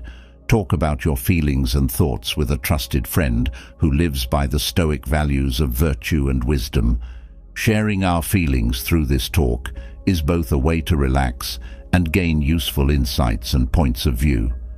Growing a sense of community and strengthening social bonds are important parts of the path to separation, according to Stoicism. According to Stoicism, talking to someone you trust can be very helpful when you're dealing with difficult emotions or a perplexing situation. View this person as a smart gaming friend who can assist you. Stoicism places a lot of emphasis on the idea that we are not meant to handle things by ourselves. According to Stoicism, we should have someone we can talk to about our feelings and thoughts, just like fighters have sidekicks. According to the Stoics, talking about our problems with a friend is like having a secret tool to deal with life's problems. Consider a friend, family member, or even a teacher that you trust a lot. It's like picking a matchmate when things get tough. Tell me what's going on with them. That conversation could happen in person, on the phone, or even through text messages. Whatever makes sense. Don't forget that you're not doing them a favor. You're just sharing the load. They may also give you ideas or information you haven't thought of, just like a good game buddy. Stoicism teaches that it's easier to deal with problems when you have a friend with you. Stoicism's fourth step of detachment stresses not hiding our feelings, but instead knowing and controlling them. Stoicism requires us to notice and accept our feelings while remaining in control. By setting limits for our emotions, we can face events with a calm and collected mind, keeping our feelings from taking over our reasoning. Try picturing your emotions as colored blocks that sometimes stack up to form a tall structure. Well, Stoicism says it's smart to limit how high your feelings can skyrocket. According to Stoicism, it's okay to feel your emotions when things are hard, but you should also make sure they don't get in the way of everything and make it unstable. Stoicism holds that our emotions are similar to those colored blocks. They can be enjoyable, but if we stack them too high, they might become unstable. Philosophers from the Stoic school talked about finding a balance, which is like making a tower that's just tall enough to be interesting, but not too tall that it falls over. Consider your emotions as blocks of different colors, such as happy, sad, angry, and so on. You might tell yourself that when things get tough, you'll let yourself feel those emotions, but you'll also set a limit, like a tower that doesn't go too high. Limits put you in charge, like a builder choosing how tall to make a tower. It's about letting your thoughts be there, but not letting them overwhelm you. Finding this balance, according to Stoicism, is similar to building a strong tower that can survive the difficulties of the emotional game. A careful analysis of the possible repercussions of separating oneself from a specific person is the fifth step in disconnecting. Stoicism teaches us to think ahead and weigh the long-term effects of our deeds. By Stoic standards, this fits with the idea of prosos, which means paying attention to the present moment. Stoicism pushes us to think about how our choices will affect us in the future, even though it places a strong emphasis on the moment. In his Meditations, Stoic Roman Emperor Marcus Aurelius thought on this idea. It is not that we have a short time to live, but that we waste much of it. It could lead to personal growth and mental health, or it could cause a loss that could have been avoided. Stoicism instructs us to consider all of the pros and cons before making a choice, using reason and virtue as guides. Visualize that you are going through a forest with various paths to choose from. According to Stoicism, thinking about leaving someone is like trying to figure out which forest trail to take. Thinking ahead is important in Stoicism, like planning your moves in a game. It's like taking a trail in the woods when you decide to remove yourself from someone. You want to know where it might lead you. Stoics believed that planning ahead helps us make decisions that benefit our lives. Assume that the person you're thinking about is at the beginning of the forest, and you are choosing between two paths. It's like considering the different paths and imagining where each one might lead. If you ask yourself, what might happen if I walk away from this person? Thinking ahead is like having a plan in the woods. It helps you make better decisions, as Stoicism says. Think about what might happen before you decide to separate yourself from the self. Predicting the future isn't the point. Instead, it's more like being a careful hiker in life's wild. Giving yourself a break from social media is the sixth step in separating. Today's society's heavy use of social media has made it harder to stay emotionally healthy. Stoicism's timeless wisdom can help us figure out how to deal with digital platforms and the continuous flow of information. By logging off of social media for a while, we give ourselves time to think and reflect, removing external factors that could cause mental turmoil. Imagine that social media is a big puzzle. It can be hard to figure out what to do when there are too many parts. Taking a break from this digital puzzle to give your brain a rest is fine according to Stoicism. Basically, it's like putting the puzzle pieces down for a while so that you can think about them again later. According to Stoicism, our minds need breaks just like our bodies do. It's possible to get too many messages, pictures, and news on social media at times. The Stoics say that taking a break from this digital puzzle can help us keep our minds focused and clear. Utilize social media like you're putting together a puzzle. Taking a break is fine if it starts to feel too much, like putting the puzzle away and doing something else. For example, you could go for a walk, read a book, or just hang out for a while without technology. Based on Stoicism, taking a break can help your brain handle more information without getting too busy. Like choosing when to work on a project and when to take a break from it, it's about having control over your digital time. Stay focused. The goal is not to completely give up social media, but to keep it from becoming too difficult to handle. Detaching from people and situations ends with focusing on one's own wants. This concept is perfectly aligned with Stoicism, which places a strong stress on self-sufficiency and inner resilience. Stoic wisdom helps us handle relationships and situations by focusing on what we need to be emotionally stable and morally sound. Imagining that life is like a spread with many different foods, some tasty and some not so tasty. Stoicism contends that when choosing what to eat, just like when picking out food, it's best to prioritize what you truly need. Stoicism is all about making smart decisions, like picking the best food from a menu. Some thinkers, called Stoics, say that what we need isn't always the same thing we want, similar to picking snacks that are good for you instead of just the ones that taste good at the time. Imagine that your life is a menu with people, hobbies, and adventures all spread out. It's better, according to Stoicism, to choose the things that make you happy in the long run instead of taking everything. Saying, "I'll choose the things that are good for my heart and my head," is a similar idea. Think about what you really need to grow and feel good emotionally. It's like choosing snacks that make you feel good instead of just fast food. Stoicism teaches us that focusing on what we really need will make our life much more fulfilling in the long run.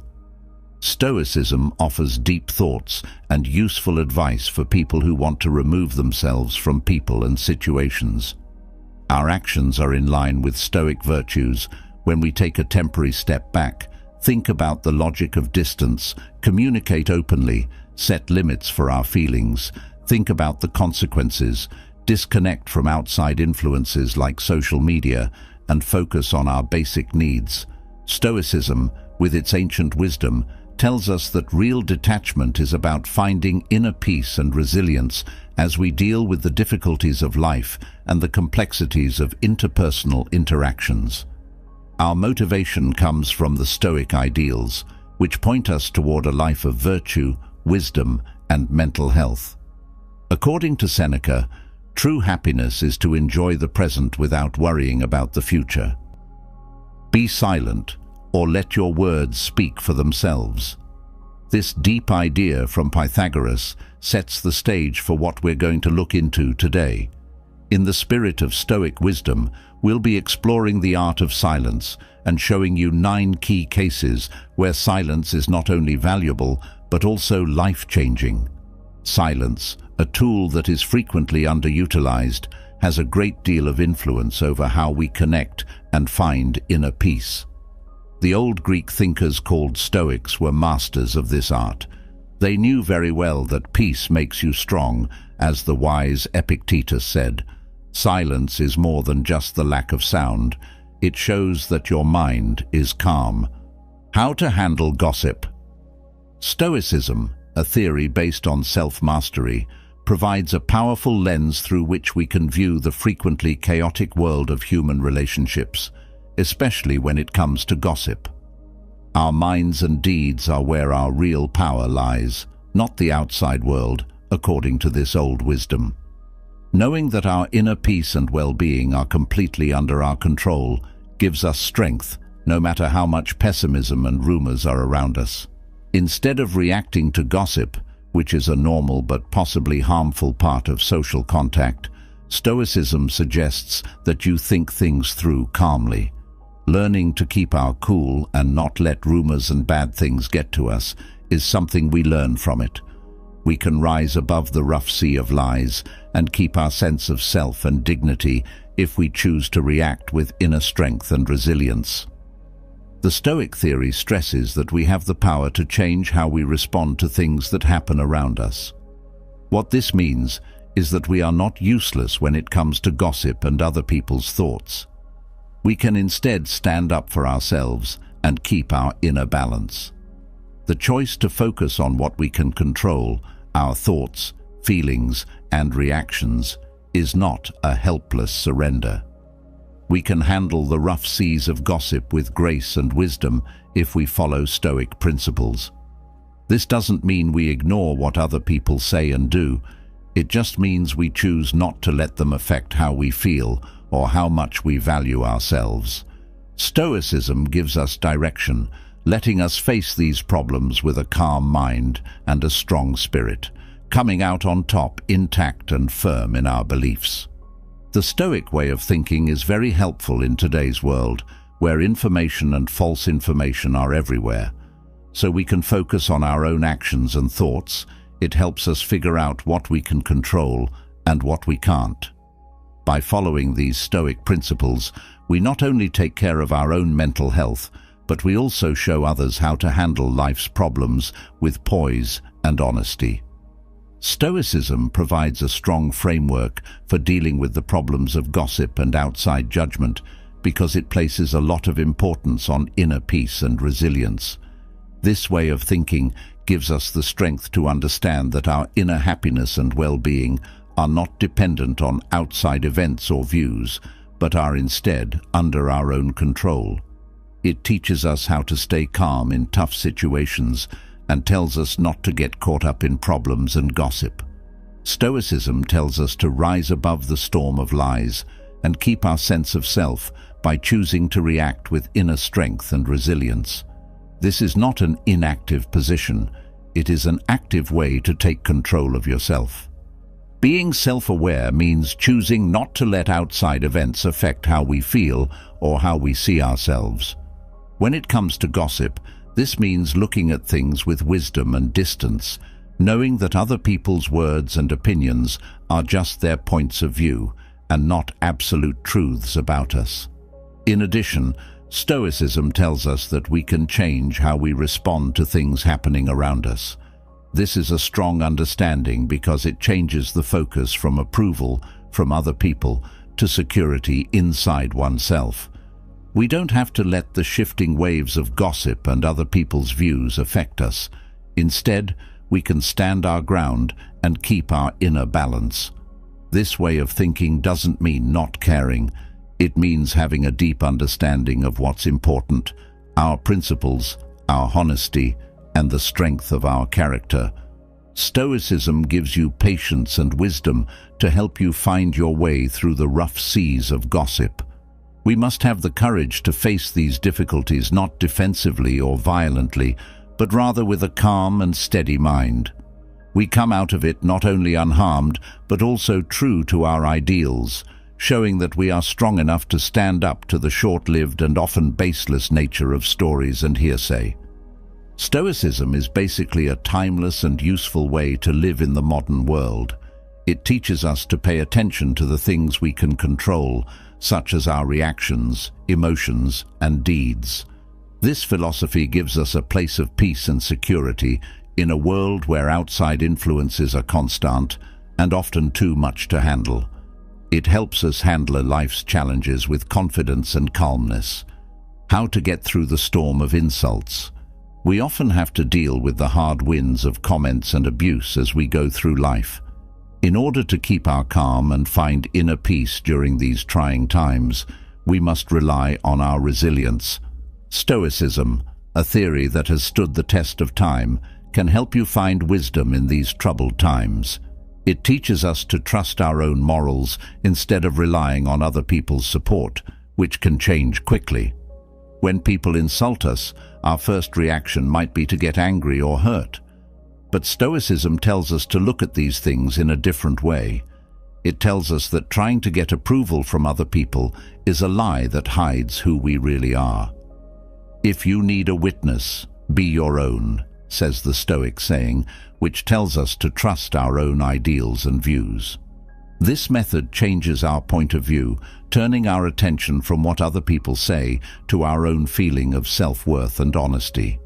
Imagine a situation where someone is constantly being exposed to hurtful words, which are shown as speech bubbles with meaningless language.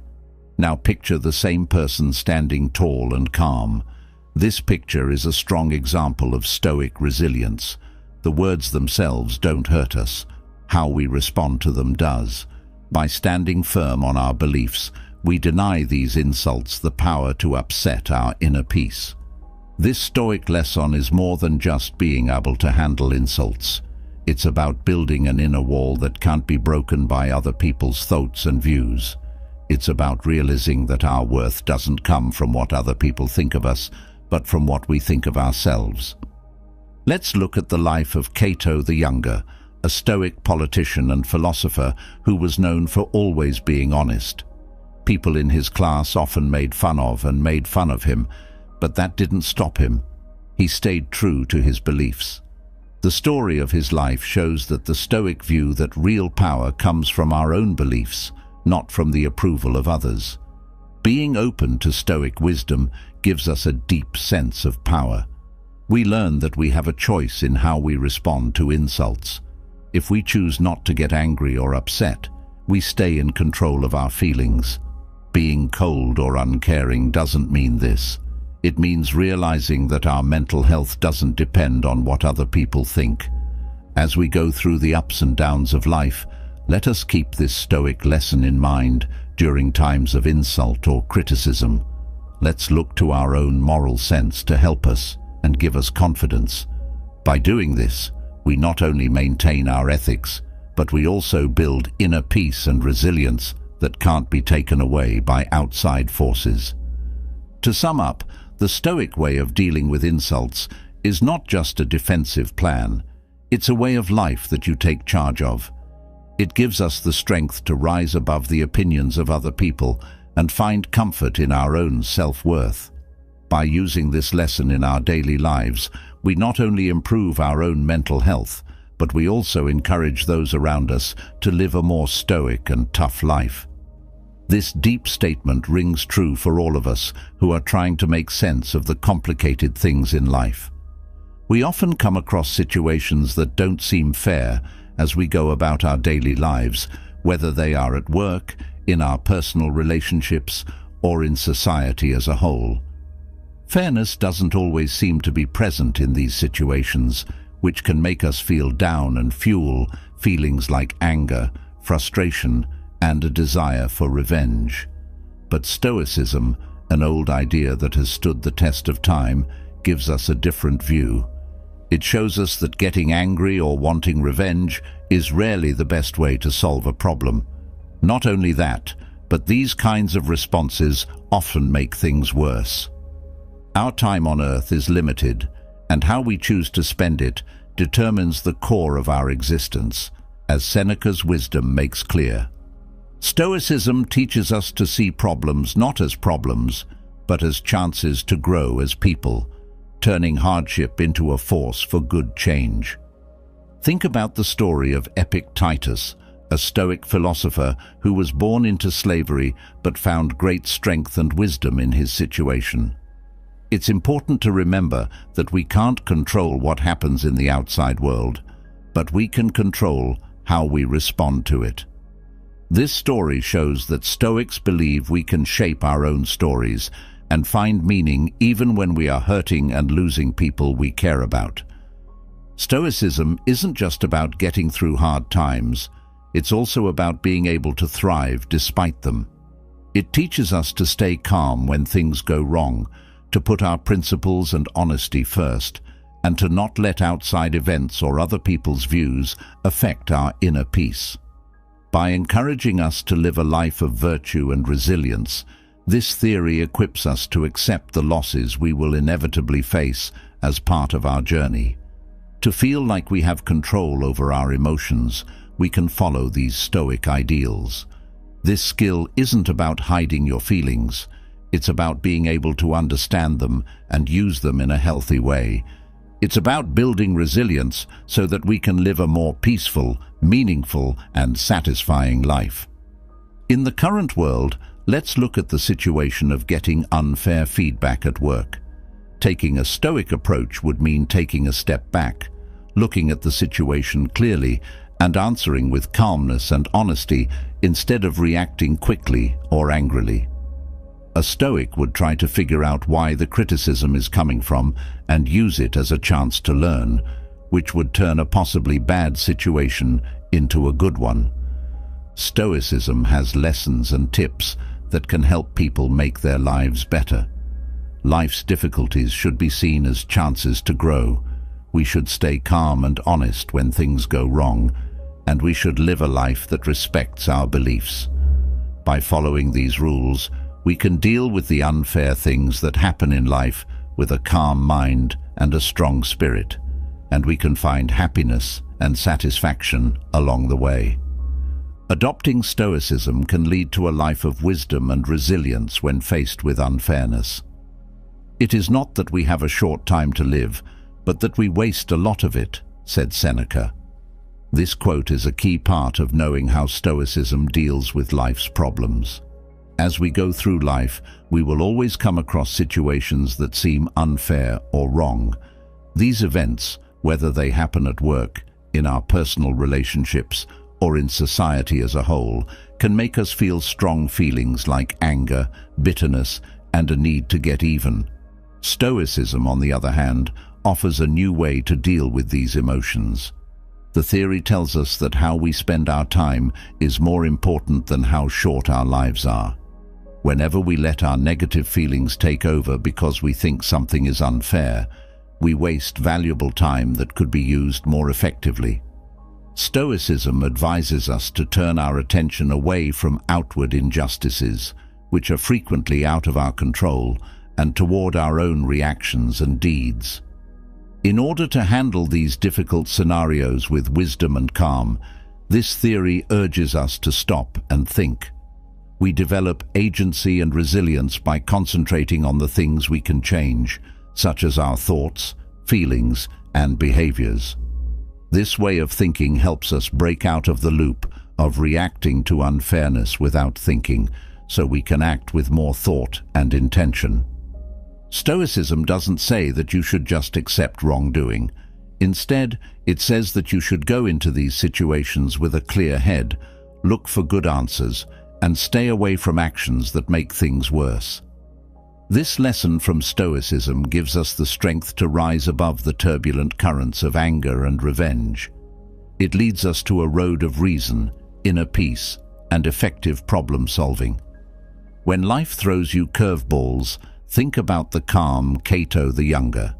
He dealt with huge political and personal problems with unshakable honesty and reason. Even though there was chaos and unfairness around him, Cato stuck to his beliefs. He showed that it is possible to stay calm and clear in even the worst situations. Stoics say that you should focus on what you can control and let go of what you can't. His life shows how this works. Last but not least, Stoicism teaches us that time is valuable and that how we spend it determines the worth of our lives. By following the Stoic principles, we can handle life's unfair situations with wisdom, staying calm and focused on finding good answers. This strategy not only improves our resilience, but it also makes our lives more peaceful and satisfying. In the complicated web of life, we often sail into the rough seas of other people's stupidity. When we hold on to the idea that we know or understand more than they do, this journey can be especially hard. Still, Stoicism points us in a different direction, like a lantern in the fog.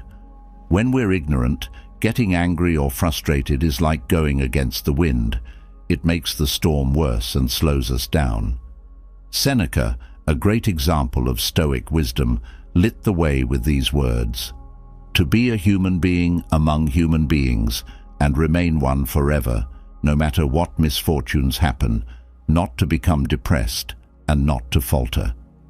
This deep statement points us toward accepting our shared humanity and the challenges that comes with it. It serves as a lesson that staying calm and resilient is not only a virtue, but also a requirement for managing the rough waters of life. To go further with this, let's use the image of a ship sailing through foggy water as a symbol. Just like a ship's captain has to stay calm and controlled to keep their ship safe, we have to do the same when we're faced with ignorance. But that doesn't mean we agree with or support it. Instead, we choose a path of calm understanding over a path of chaos and conflict. In this way, we not only keep our inner peace, but we also set an example that others might want to follow. Incorporating another Stoic quote, Marcus Aurelius said, "The best revenge is to be unlike him who did the wrong." When dealing with misinformation, this means not being ignorant ourselves. Instead, we want to be lights of knowledge and understanding that show others the way, not by correcting them harshly, but by setting a good example. In our everyday lives, this lesson is very important. We often judge, respond, and fix others too quickly. The virtue of silence in such circumstances is one that Stoicism teaches us. It's not about being quiet, it's about picking the right fights. If we come across stupidity in personal relationships, at work, or even on social media, the calm way to deal with it is to think about whether our actions would be helpful or just add to the noise. Stoicism, with its deep wisdom, can help you find your way when you're faced with stupidity. This old theory doesn't just tell us to control our feelings and responses, it forces us to do so, creating a safe space of inner calm and peace in the middle of the chaos of ignorance around us. It's an invitation to develop a calm mind that doesn't get upset when other people do wrong. When we choose to react with calm and poise, we not only protect our own honor, but we also help make the environment more peaceful and helpful. Stoic virtue is more than just patience. It's a person who understands and empathizes with others. These times of calm answers and deep silence are when the Stoic ideal shines the best. This lesson also has wider implications for how we engage with each other. When we treat stupidity with kindness and understanding, we not only help ourselves grow and find inner peace, but we also set the stage for future interactions that are positive and respectful. This way of doing things can start helpful conversations, creating a space where knowledge and wisdom can grow. Being calm about not knowing something shows how powerful self-control and resilience can be. When someone tries to provoke us, we choose to stay calm. This is a choice that upholds our values and makes the world a better place at the same time. This way of thinking doesn't support passive acceptance. Instead, it supports an active, thoughtful reaction that makes each person and the group better. Above all, the Stoic lesson is a lighthouse that reminds us that how we respond to stupidity has the power to change things. They can be enlightening not only for us, but also for the people we meet on our journey through life. It's a call to action, telling us not to react on impulse, but with the calm, collected wisdom of a Stoic, seeing every situation as a chance to grow and make things better. Finally, as we deal with the complicated ways people interact with each other, let us keep in mind that the ocean of ignorance is very big, but its waves don't have to shake our ship of wisdom. We can not only navigate these seas with ease, but also show others the way by living by the Stoic principles of calmness, resilience, understanding, and leading by example. To be Stoic, we must find strength not in being in charge, but in the quiet power of our presence and the steady steadiness of our path. On the path of Stoicism, quiet is not just not speaking, it is a deep tool of wisdom, especially when other people are bragging. The Stoic philosopher Epictetus said, "We have 2 ears and 1 mouth, so that we can listen twice as much as we speak." This lesson goes into more detail about the Stoic practice of remaining silent in these situations. If you meet someone who is proud of their accomplishments, it's important to know that they're probably doing it because they want you to agree with them. Stoics believe that real value and worth come from within, so they know it's pointless to try to get support from other people through their achievements. By staying quiet, we not only keep them from getting more outward support, but we also strengthen our own inner peace and sense of self-worth. The fact that we are quiet shows that we know our worth doesn't depend on what other people think of us. This silence also shows humility. It's a quiet admission that accomplishments are great, but they don't make a person valuable in and of themselves. This fits perfectly with the Stoic idea that character and ideals are more important than success in the outside world. This serves as a reflection that our journey is not about being better than other people, but about growing our inner values. Additionally, when we choose silence, we make room for self-reflection and thought. Now is the time to think about our ideals and beliefs and see if the things we do are in line with them. This kind of quiet reflection is very helpful and can give you much deeper thoughts than any words could. When people brag, our silence can also be seen as a way to support them without saying anything. It gives the other person a chance to talk without being cut off, which builds respect and understanding. Using this method can help people have more important and real conversations where everyone feels heard and valued. Giving someone the chance to say what they think is an example of active listening. By doing this, we learn more about them and ourselves. Finally, choosing silence over talks full of boasts is another way to help us be happy with our trip.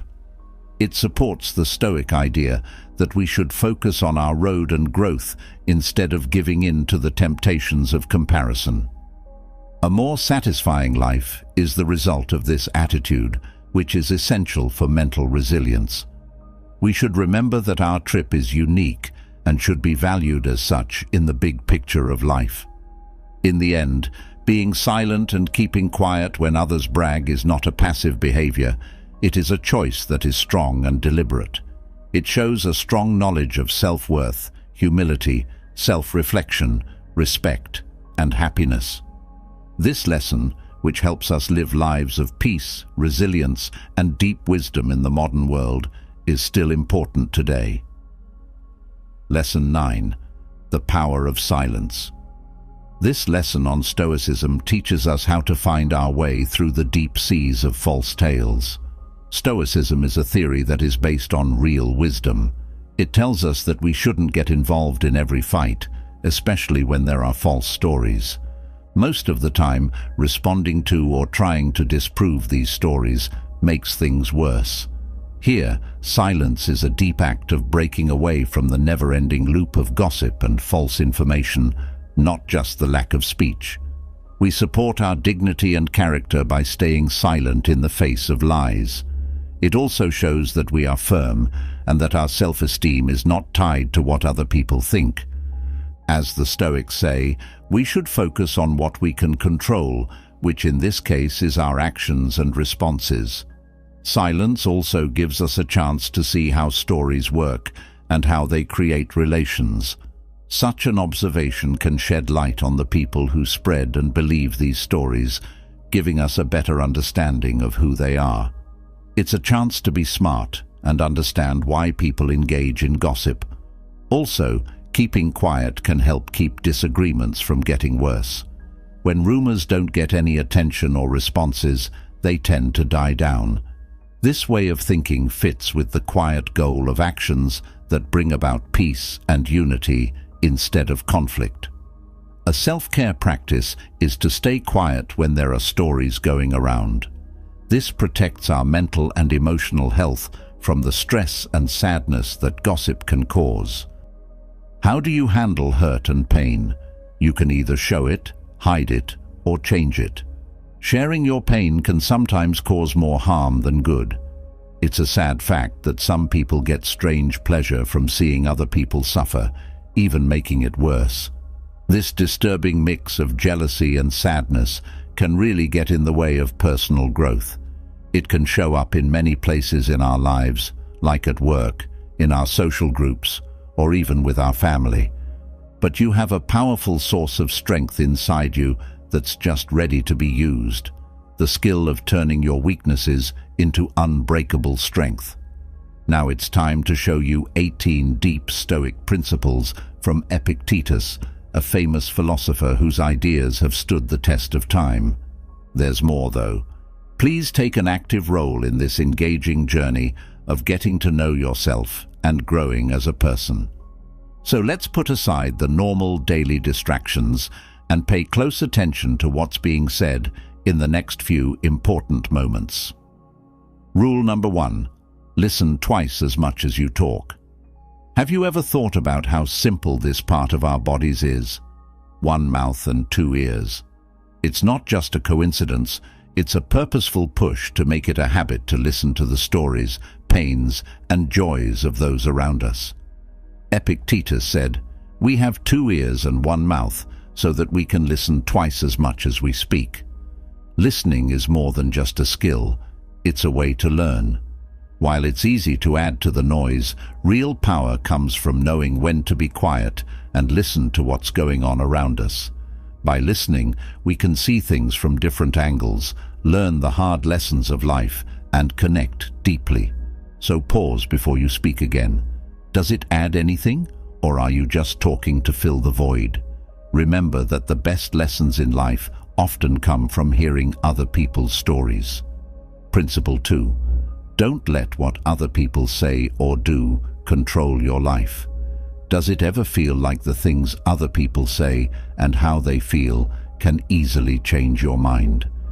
Each mean statement and critical look pulls at your heartstrings and controls how you feel. In his deep wisdom, Epictetus tells us that we can control our feelings in this play called life. There's no reason to let someone else's bad mood control how you feel. Yes, it's hard. Thoughts and words can hurt. But the truth is that you give up your power when you get angry or weak when you're criticized. You're telling them, "Here, take control of my happiness." It's time to take back that key, but not with anger or hatred. Instead, take it back knowing that your peace and joy are yours alone to control. Epictetus tells it like it is. It's not an easy road. But ask yourself if the path to regaining your mental freedom isn't worth it. Shouldn't you cut those strings and dance your own way? Third rule, be ready for the worst to happen. Unpredictability in life can be too much to handle. When we face the unknowns of life, we often get caught in a web of fears.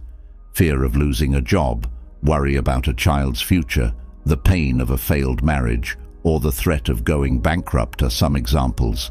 These thoughts change every day, making a never-ending circle of stress. But in this chaos, Epictetus's wisdom gives a very brave point of view. He tells us to expect the worst and accept that the things we were afraid of have already happened. That's pretty scary, right there. This is a very different idea, but it contains a deep truth. We find a way through our worst fears when we face them head-on. The complexity of life is learned to be navigated with resilience and grace by our spirit, which is no longer bound by what-ifs. Could accepting the worst really be the way to peace of mind? Epictetus agreed and told us to face life's storms, not with defeat, but with the courage to think we can get through them. Principle 4. Don't be afraid to fail. It's the only way to get better. Imagine a world where mistakes are opportunities to grow, not just professionally, but also in every other way. Epictetus, the Stoic philosopher, thought it was okay to be called a fool. Why? Because you can only really grow when you're not afraid to fail or ashamed to stumble.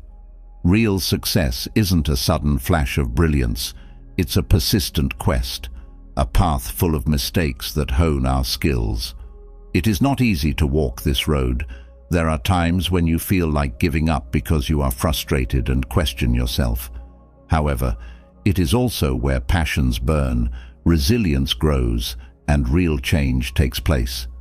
As Epictetus said, what shapes us is not the easy win, but the hard-won fight. So, ask yourself, are you ready to fail horribly and be seen as a fool, only to come back stronger, smarter, and more true to yourself?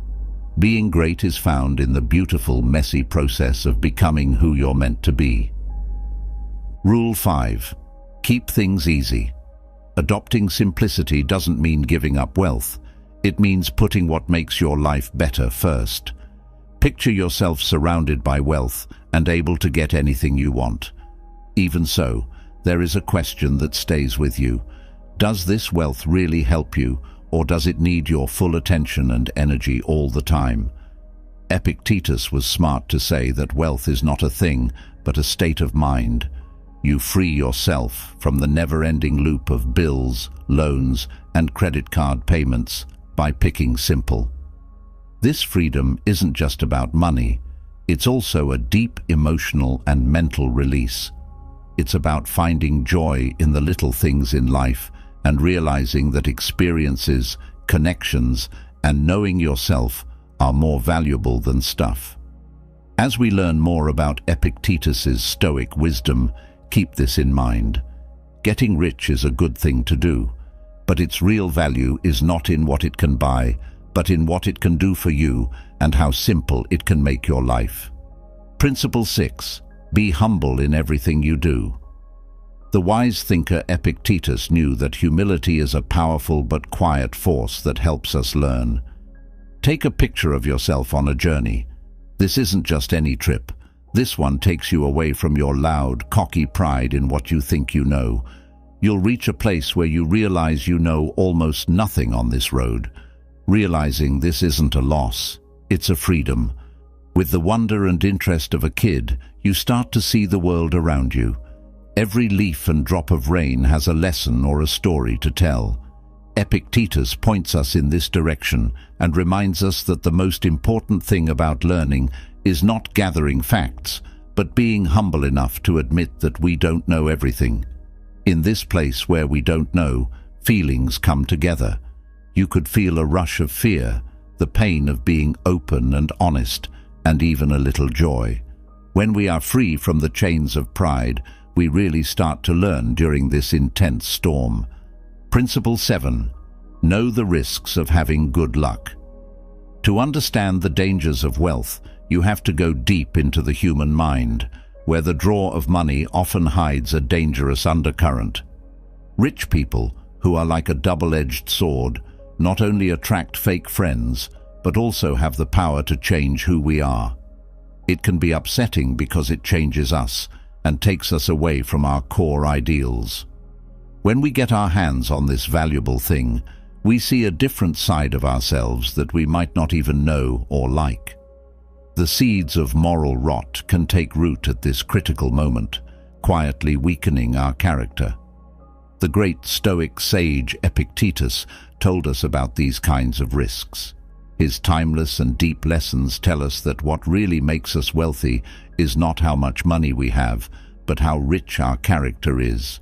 As we go through the rough seas of life, we have to ask ourselves, will we let luck decide what our values are, or will we stand firm on the principles that make us who we are? The answer is inside, just waiting to be found. 8th rule: don't hold on to just one hope. Philosopher Epictetus lived a long time ago and knew that life is made up of many dreams, not just one. Why should we only have one hope? Knowing that fate was uncertain, he encouraged us to have a wide range of goals, knowing that having different dreams isn't a sign of indecision, but a way to build resilience. Just think about it. When one dream fails, another one can take off and lead us to success in many ways. This way of thinking isn't about being afraid of failing. It's about recognizing our many-sided potential. As we learn from this, we can turn our weaknesses, or Achilles' heels, into strengths that last and change. Principle 9. Always keep in mind that you will die. At the end of life, death remains, a steady warning that time is short. Epictetus, who was a great example of Stoic wisdom, knew this very well. He taught us not to run away from what was going to happen out of fear or stupidity, but to face it with a clear head. We often forget how heavy our own deaths are as we go through the rough waters of life, weighed down by the small and temporary. Our lives are like a fabric, with decisions and acts making up each thread.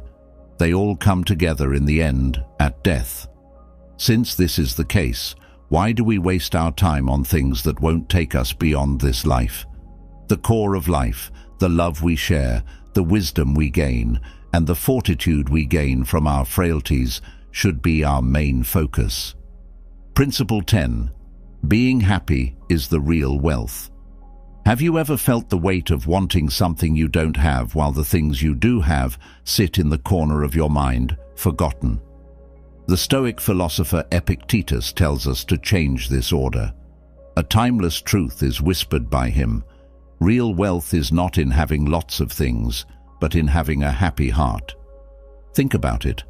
How often do you really enjoy the small and big wins you've already had, instead of giving in to the temptation of always wanting more? What if you take a moment to appreciate how good your life is? Mastering Stoicism isn't just about hiding your weaknesses, it's also about turning them into strengths that won't give up. Realizing that happiness isn't at the end of a never-ending search for more is what lines this road. It's here and now, in enjoying what is, instead of wishing it were different.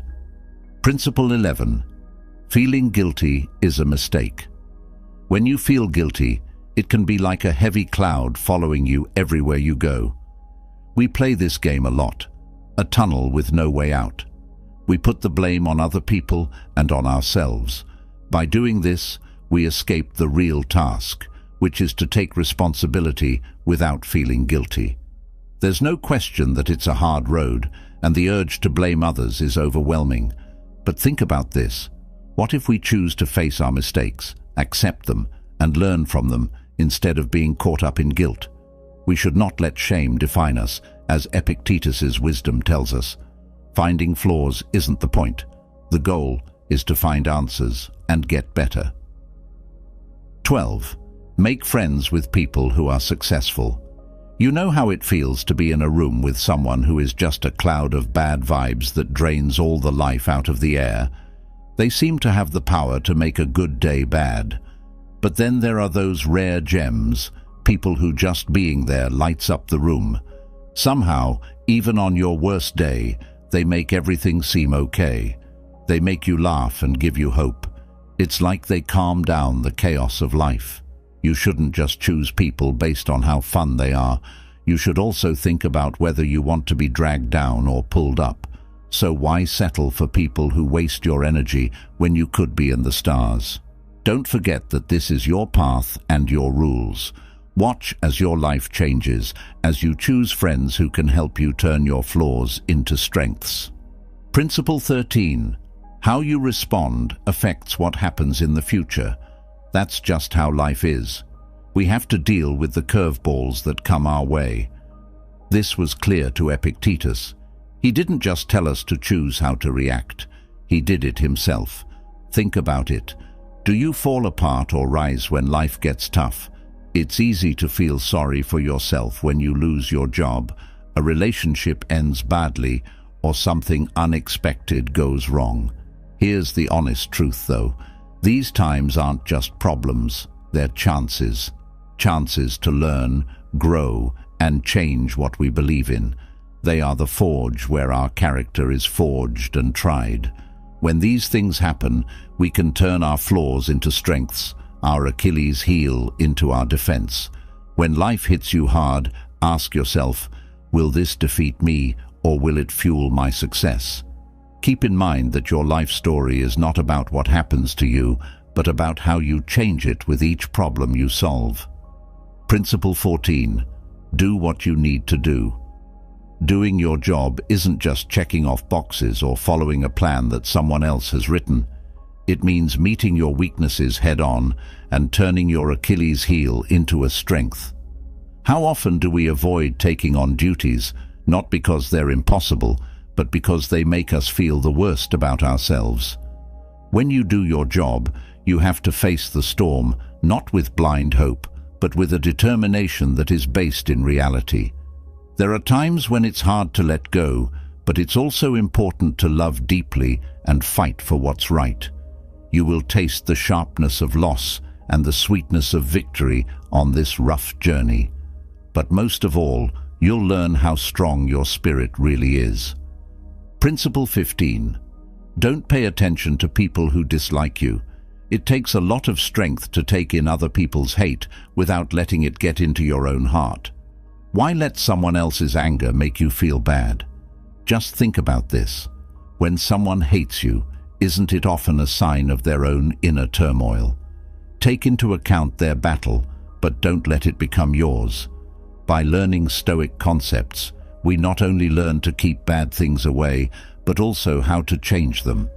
It's not about sugarcoating truth or ignoring the pain of evil.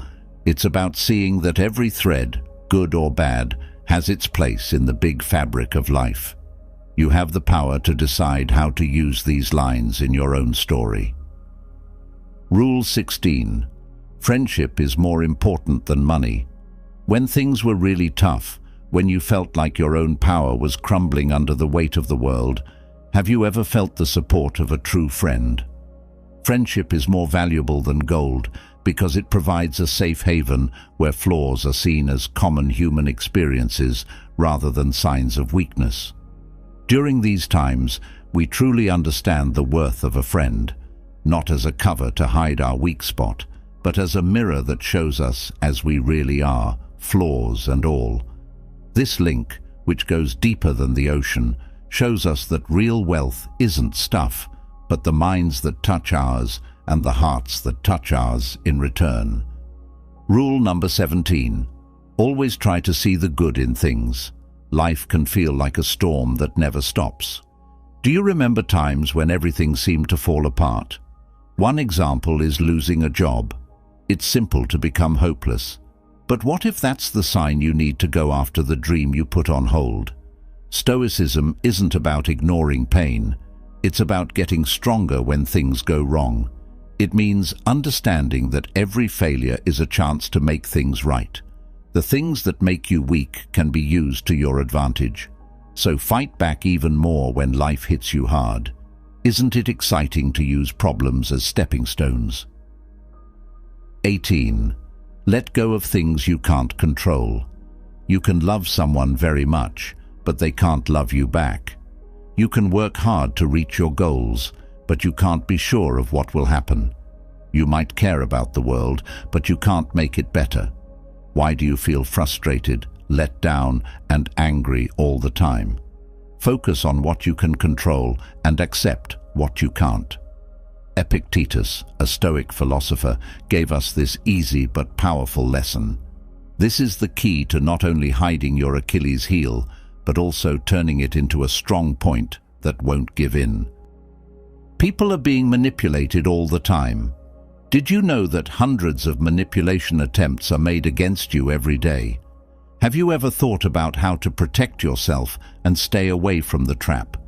Do you want to learn how to use psychology to make your relationships and self-esteem better? This is for you if you said yes. It's time to reveal the tricks of manipulation, including how it works, what methods are used, and how to spot and stop them. I will also teach you tried and true psychological tricks that will help you get along with others, gain respect, and have more power.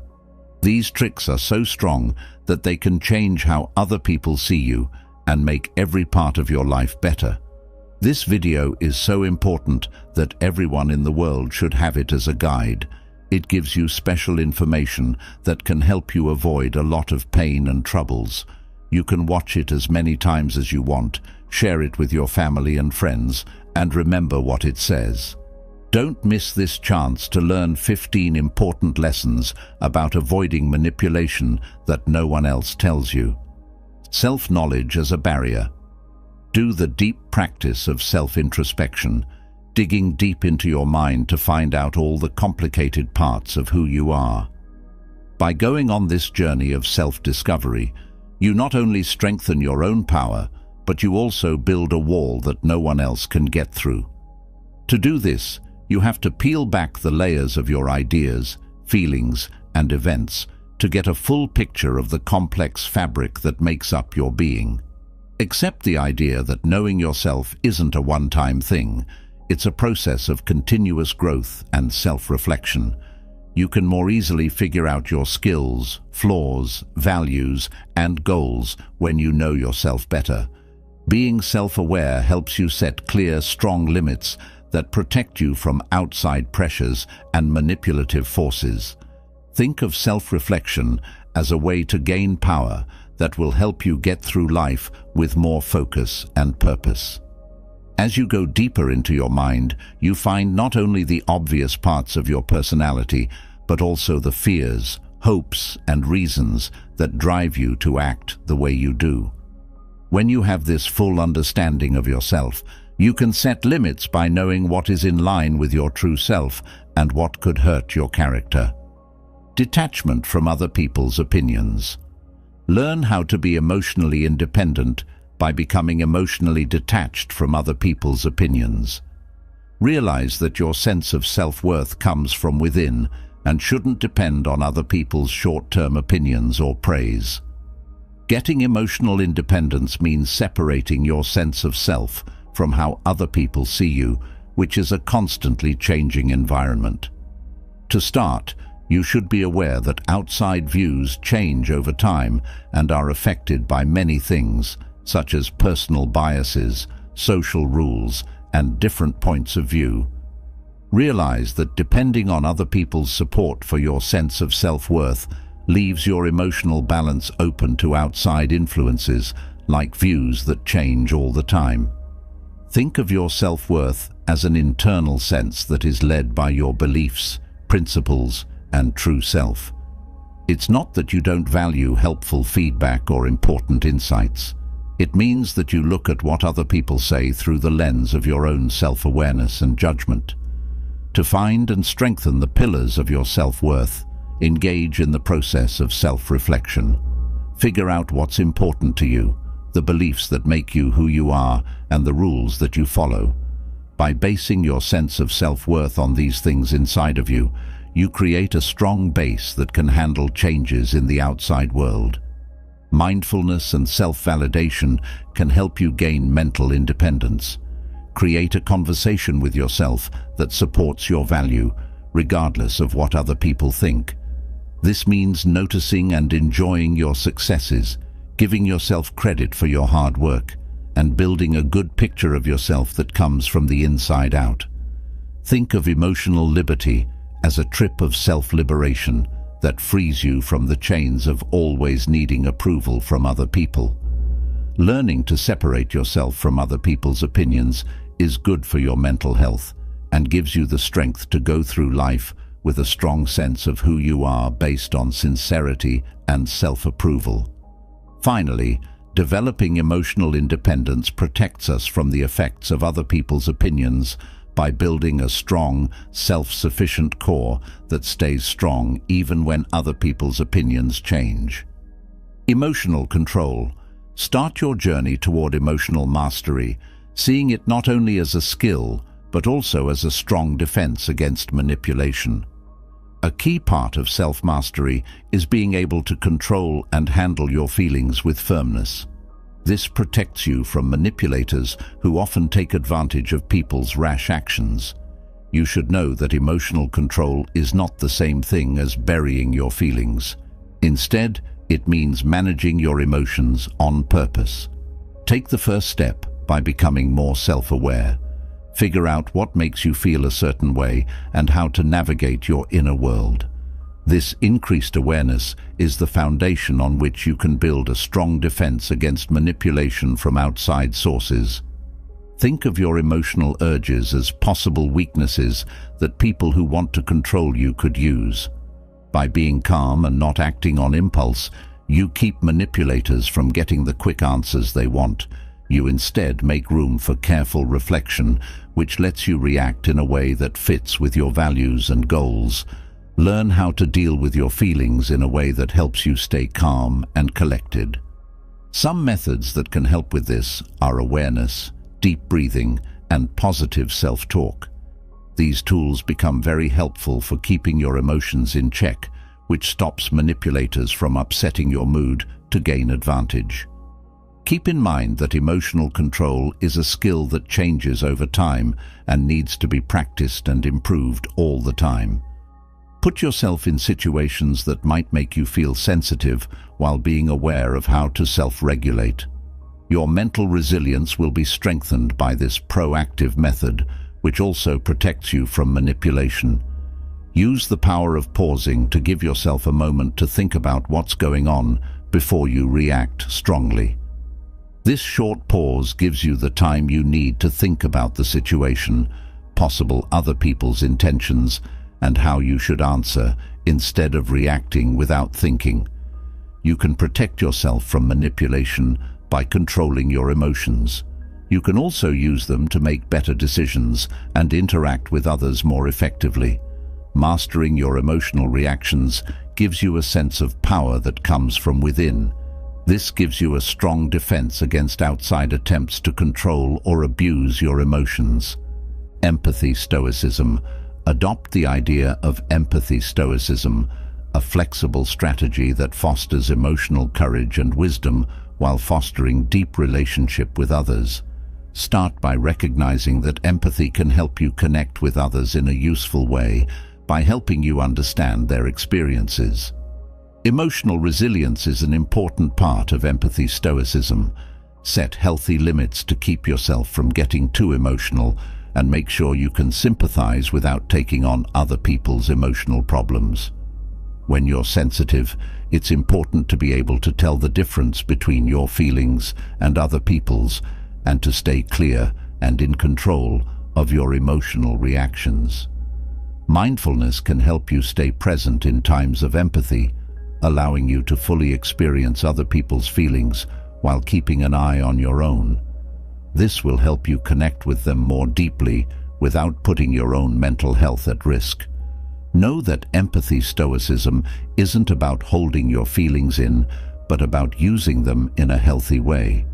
You can improve your relationships and stay mentally healthy at the same time by letting yourself feel and understand how other people feel. In order to become a more empathic and emotionally intelligent person, you need to be able to handle your feelings with resilience and wisdom. This will help you grow as a person.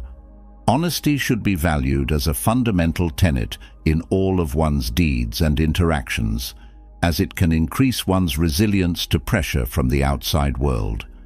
When you value honesty, you build a strong foundation that not only encourages authenticity, but also protects you from the problems that come from outside forces.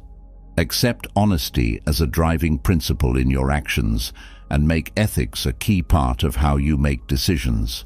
Being honest not only builds trust, but it also strengthens your inner fortitude, giving you a solid base when things go wrong outside. When it comes to partnerships, openness and honest conversation should come first. Real relationships are built on honest conversation, which makes room for trust and understanding to grow. This dedication to being honest protects us from outside forces that might try to trick or take advantage of us by lying. Recognize that being honest isn't just the right thing to do. It's also a smart move that builds resilience in a world where outside forces may make you give in. Your steadfast dedication to the truth gives you strength and helps you face obstacles with honesty. Hold on to the principle of honesty like an internal clock that guides your actions and relationships in a sincere way. You strengthen your resilience against outside forces that might try to move you from your path by doing this, in addition to fostering real relationships. Adopt an attitude that sees difficulties not as problems, but as important chances to grow as a person when you face them. Adversity can be turned into a source of strength and growth by adopting this viewpoint, which is an effective method for building resilience against mental manipulation. Think of each task as a chance to grow and learn. Instead of seeing problems as obstacles, see them as stepping stones. You can learn more about your emotional landscape and weak spots by moving your attention from the possible bad effects to the good chances to improve yourself that are hidden in every challenge. Accept the idea that while problems test your resilience, they also provide opportunities to learn new things and grow as a person. When you take this proactive method, you can deal with emotional manipulation with a stronger attitude based on the idea that every task can make you stronger emotionally and mentally. Develop a growth-oriented attitude that enjoys difficulties. Be curious about how you deal with problems, learn from them, and change your methods for the next time they come up. An attitude like this protects you from emotional manipulation by encouraging you to keep growing as a person. Encourage the use of reasonable evaluation, a method that involves looking at situations objectively and depending on logical thought to build a strong defense against misleading strategies. You give yourself the tools to handle difficult situations with clarity and judgment by adopting this attitude. To do an objective review, you need to separate yourself from your emotions. To see things more clearly, step back and let yourself think about the facts and the people's intentions without letting your emotions get in the way. When you take this thoughtful approach, you protect yourself from manipulation because it doesn't give manipulators the emotional edge they often look for. When faced with persuasive methods, put logical thought first.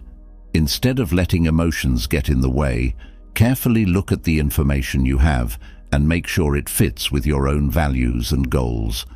With this logical attitude, you can protect yourself from manipulative tactics that try to take advantage of your emotional weaknesses.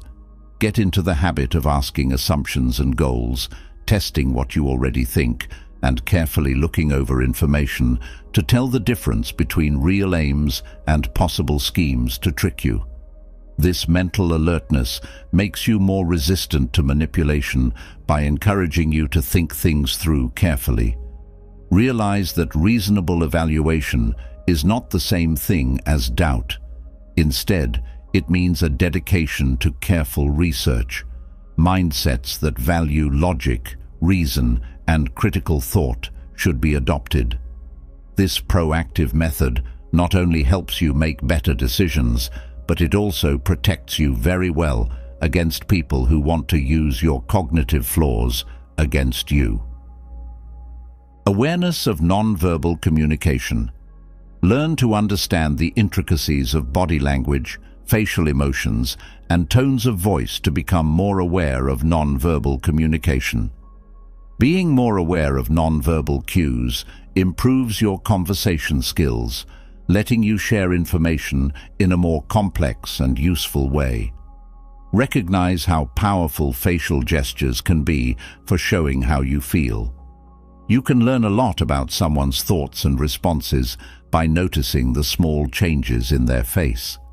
Being aware of this not only helps you understand other people better, but it also helps you make stronger bonds through sensitive conversation. Pay attention to your body language. It often says more than what you say. Recognize how meaning can be communicated through gestures, stance, and movement.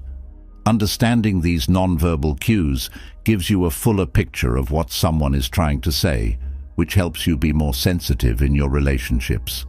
Pay attention to subtle changes in tone when you talk. The way words are said, such as the pitch, speed, and accent, gives spoken language more meaning.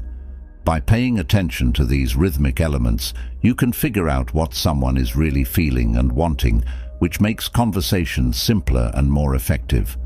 To be an involved listener, use both your ears and your eyes. To fully understand the subtleties of a talk, this means paying attention to non-verbal cues. Aligning your spoken and unspoken signs helps you understand better and shows that you are genuinely interested in the communication process. Know that communicating without words works both ways. Pay attention to your facial emotions and body language to make sure that what you say matches what you mean. Being more self-aware helps you communicate more honestly and openly, which builds trust and relationships with other people. Active listening. Use active listening as a moving skill to read nonverbal cues and make deep psychological links. Through this kind of mindful listening, you can better understand other people, which builds a basis for real and important relationships. Actively pay attention to what people say, but also pay attention to their body language, facial reactions, and subtle changes in tone of voice. Doing so will help you understand the speaker's feelings and goals better. This multi-dimensional method makes it easier for you to connect with other people on a deeper level. Show that you're interested by doing things like keeping eye contact and nodding to show that you understand. These actions show that you are paying attention and create an open space, which makes the speaker feel more comfortable speaking openly. Being actively involved in this way helps to build a real psychic bond. During talks, ask for explanations and confirmation. Know that getting better at active listening is a constant process. Always get better by asking for comments and thinking about how you connect with others. This dedication to getting better makes it easier to read nonverbal cues, which leads to real and important psychic relationships. Positive communication. Use positive communication as a strong way to build a way of interacting with others that makes you feel good and improves relationships. When you use positive words on purpose, you not only improve the tone of your conversation, but you also create a setting that makes your brain respond positively. Pick words that make you feel good and inspire you. Positive words can turn on brain regions that are linked to reward and happiness. By using positive words and sentences, you can help yourself and the people you talk to feel better. Focus on answers instead of bad frames. When you're talking to someone about a problem or disagreement, frame it in a way that stresses possible answers. This methodical technique not only supports positive minds, but it also encourages teamwork in problem solving, which makes the connections stronger. Show your admiration and thanks. Sincerely thank others for their work and accomplishments by using clear and sincere words of appreciation. Neurochemicals linked to happiness and reward are released when you say positive statements. This creates a positive loop that strengthens your feeling of connection. To build a sense of togetherness, use wording that includes everyone. Using inclusive words like we and us to talk to people or groups creates a sense of shared identity and encourages people to work together. This choice of words stimulates parts of the brain that are involved with social connections, which makes conversation more positive and unified. Add laughter and a sense of fun to your conversations. When said at the right time and with humor, comments activate the brain's reward system, making the exchange more enjoyable overall. Humor is a great way to bring people together and make them enjoy each other's company. Pay attention to the body language that goes along with good words. Match the good things you say with your body language, tone of voice, and facial emotions. This alignment makes your conversation seem more real and strengthens the good effect on your brain. Know that good conversation works both ways. Positive feedback loops are made when people are encouraged and thanked for their good efforts. This reinforces each other, which makes the link stronger and makes the conversation setting happier and more cooperative. With optimistic minds, practice active listening. Be open and genuinely interested in understanding others when you talk to them. The more positive you are, the better you can understand the subtleties of conversation, and the better you can create a positive and understanding relationship. Real understanding is very important. Accept that empathy is more than just understanding. See it as a deep emotional relationship process that goes beyond knowledge. To really understand how someone else feels, you have to put yourself in their shoes and connect with them on a deeper level. Understand that empathy is a living, changing process. Instead of just acknowledging how someone else feels, try to understand their feelings, experiences, and points of view in a deeper, more meaningful way. For empathy to be real, there has to be an emotional stake that goes beyond the surface. This makes the relationship more real. Active and thoughtful listening will help you really understand how other people feel. Let yourself be fully in the present moment and take in not only what is said, but also the feelings and cues that aren't said. This method helps to make the relationship more real and caring. Train yourself to be interested in how other people feel. Ask people open-ended questions that let them say more about their feelings and thoughts. This study builds a stronger bond by showing that you genuinely want to understand how complicated their feelings are. As a basic part of real sensitivity, practice taking other people's points of view. Try to see things from other people's points of view and recognize that their feelings and experiences are real. By putting yourself in their shoes, you can make an emotional link that is deeper and more important. When trying to be sensitive, don't judge or make assumptions. Adopt a non-judgmental attitude that lets people say what they want without worrying about being judged. This acceptance makes a safe space for real emotional relationship to grow. Clearly show that you understand and back what they're saying. Communicate with others through words and actions that show you understand how they feel and are ready to be there for them through it. The mental link is stronger because of this genuine act of care. Pay attention to things like body language and face reactions that people do not say. These small signs often say more about how someone is feeling than words ever could. When you pay attention to these signs, you improve your ability to connect emotionally deeply. Real empathy means feeling both happiness and sadness with the other person. Celebrate other people's successes with real joy and understand their problems and sadness. Having this intense experience together helps people form lasting and important relationships. Trust is built on being consistent and reliable, which is why it's so important in partnerships. Make stability and dependability a top priority in how you act. This dedication to trustworthy actions not only strengthens the bonds of connection, but also builds a strong base for long-lasting and important relationships. Show that your words and actions are always the same, making sure that what you say and what you do are in line with each other is important. Being reliable means communicating and following through on your promises, creating an atmosphere where people can trust your words and deeds. Maintaining trust is an important part of your relationships. Always be on time, meet goals, and keep your vows. Communicating dependability shows that you are honest and responsible, which are important traits for building trust in relationships. Tell people straight out what you can and can't do.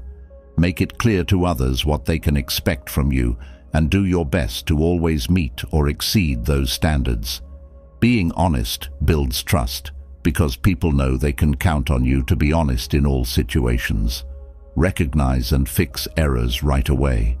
If something unexpected happens that might make you less reliable, be honest and take care of the problem right away. Taking blame for any departures from the norm shows that you want to keep people trusting you even when things get tough. Develop a personality that is solid and consistent in your interactions. Being consistent with your actions makes you feel safe and dependable.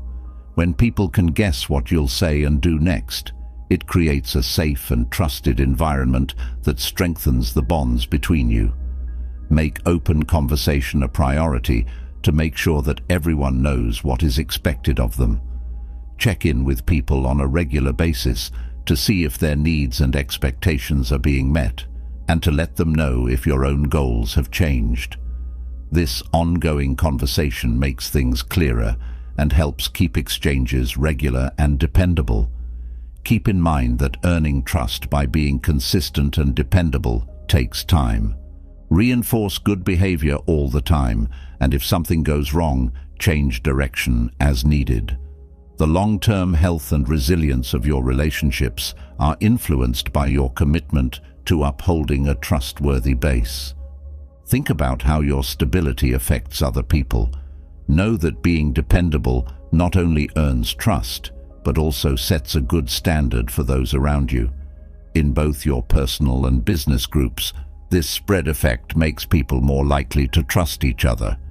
It's important to show gratitude. Expressing thanks can change things for the better. It's one of the best ways to build and strengthen emotional bonds and promote mutual respect in your relationships. Take deliberate steps to show genuine appreciation for the specific efforts of others, making sure that your thanks go beyond general acknowledgements. Develop the habit of being positive about your thanks by taking advantage of every chance to notice and thank the people around you. By showing thanks on a regular basis, you create an atmosphere of happiness and shared value, which strengthens the emotional bonds between people in your personal and work life. Be careful and specific when you show your appreciation, pointing out specific actions or traits that really touch you.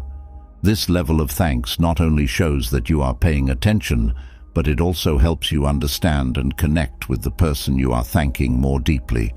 Show your appreciation for more than just individual accomplishments by recognizing the work of a group as well. Recognize and value how success is achieved through teamwork, stressing the importance of shared successes. This shared thanks strengthens a sense of togetherness and encourages respect for each other in groups or teams. When things are hard, use thanks as a powerful tool. Say thank you to those who have helped you and been there for you during hard times for their support and resilience. When people share their thanks, it brings them together and creates a spirit of drive and support. Accept that being grateful works both ways by being willing to receive thanks. Encourage people to appreciate each other, which will help create a space where respect and thanks are natural parts of how people interact with each other. Expressing thanks in writing, speaking, or small ways should become a regular part of how you talk to people.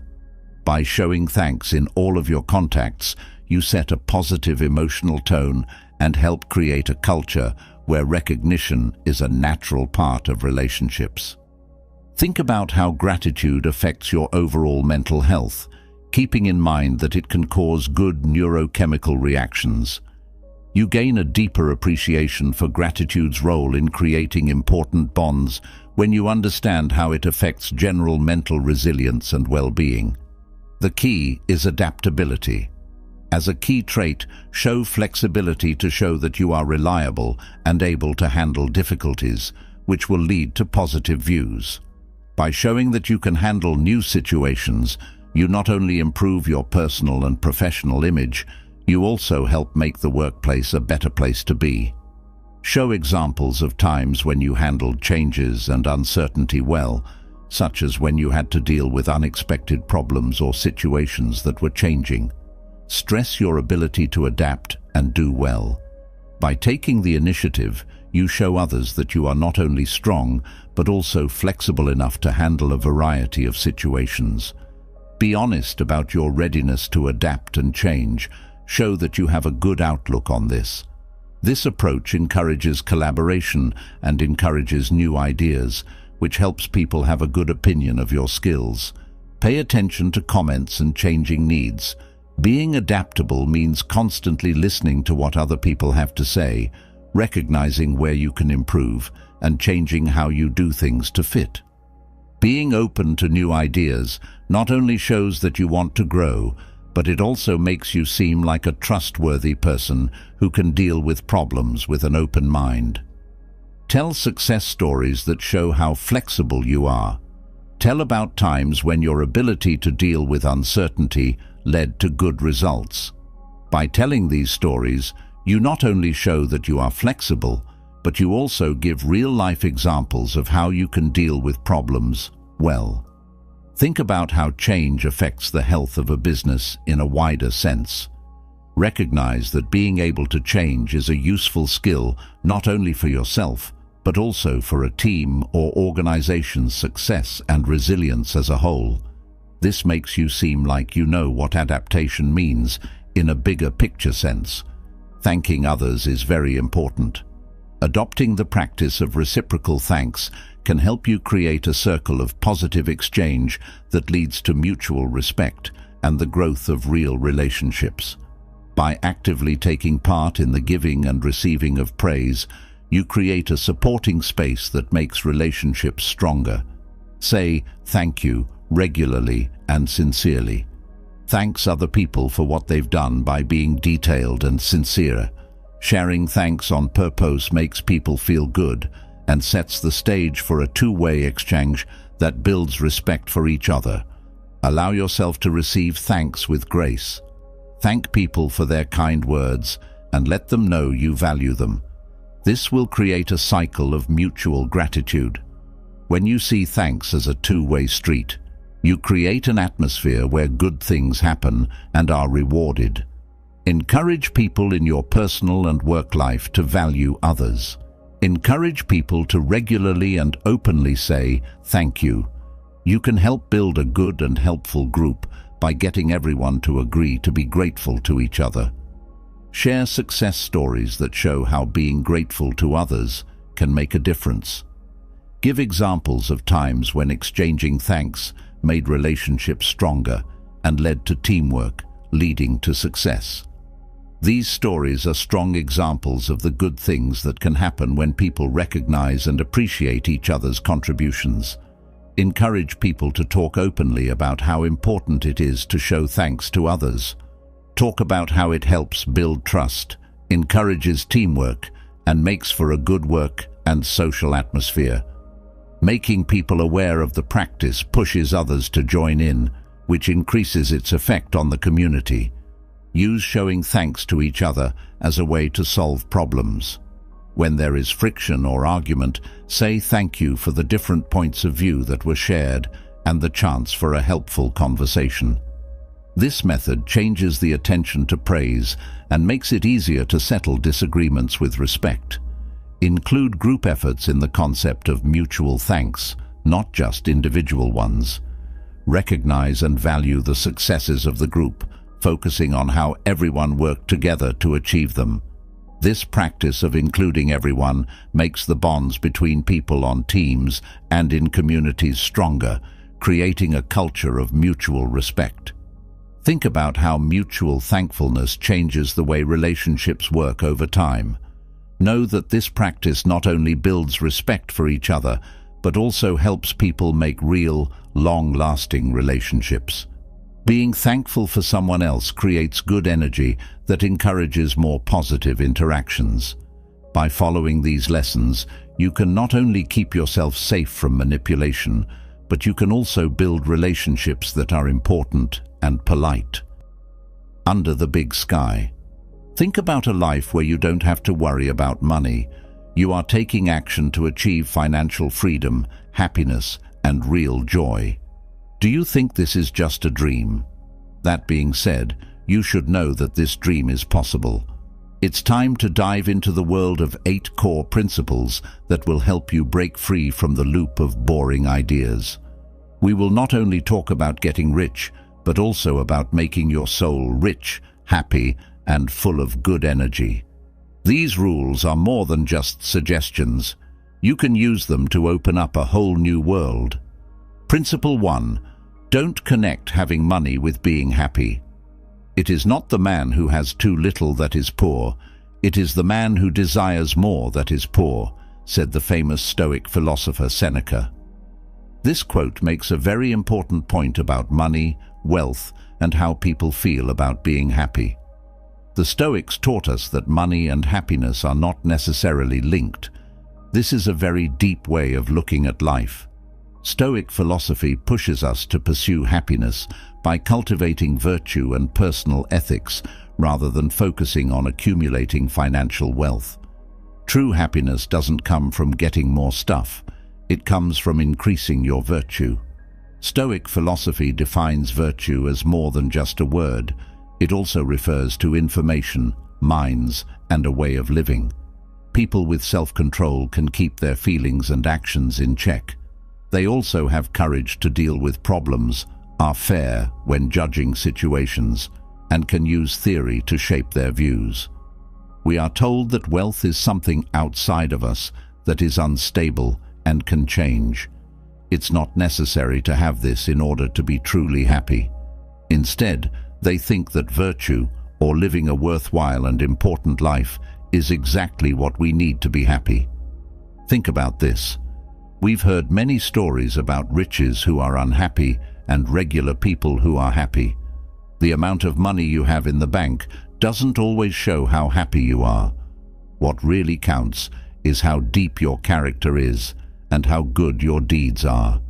Having things isn't always a good thing. The happiness they bring is short-lived. Take a moment to imagine that you have just bought a new cell phone and are feeling very excited and happy. But after a few months of use, that phone gets old, and the excitement that came with it at first wears off. Things in life don't always seem to be able to adapt to the changes that happen in them. New products may make you happy for a short time, but once they become normal, they aren't enough to keep you happy. This means that the link between money and happiness needs to be looked at again more than ever. Stoic thought not only helps us see that material wealth doesn't make us happy, but it also makes us appreciate what we already have. We start to see that we have more than we thought when we learn to value and enjoy the good things in life.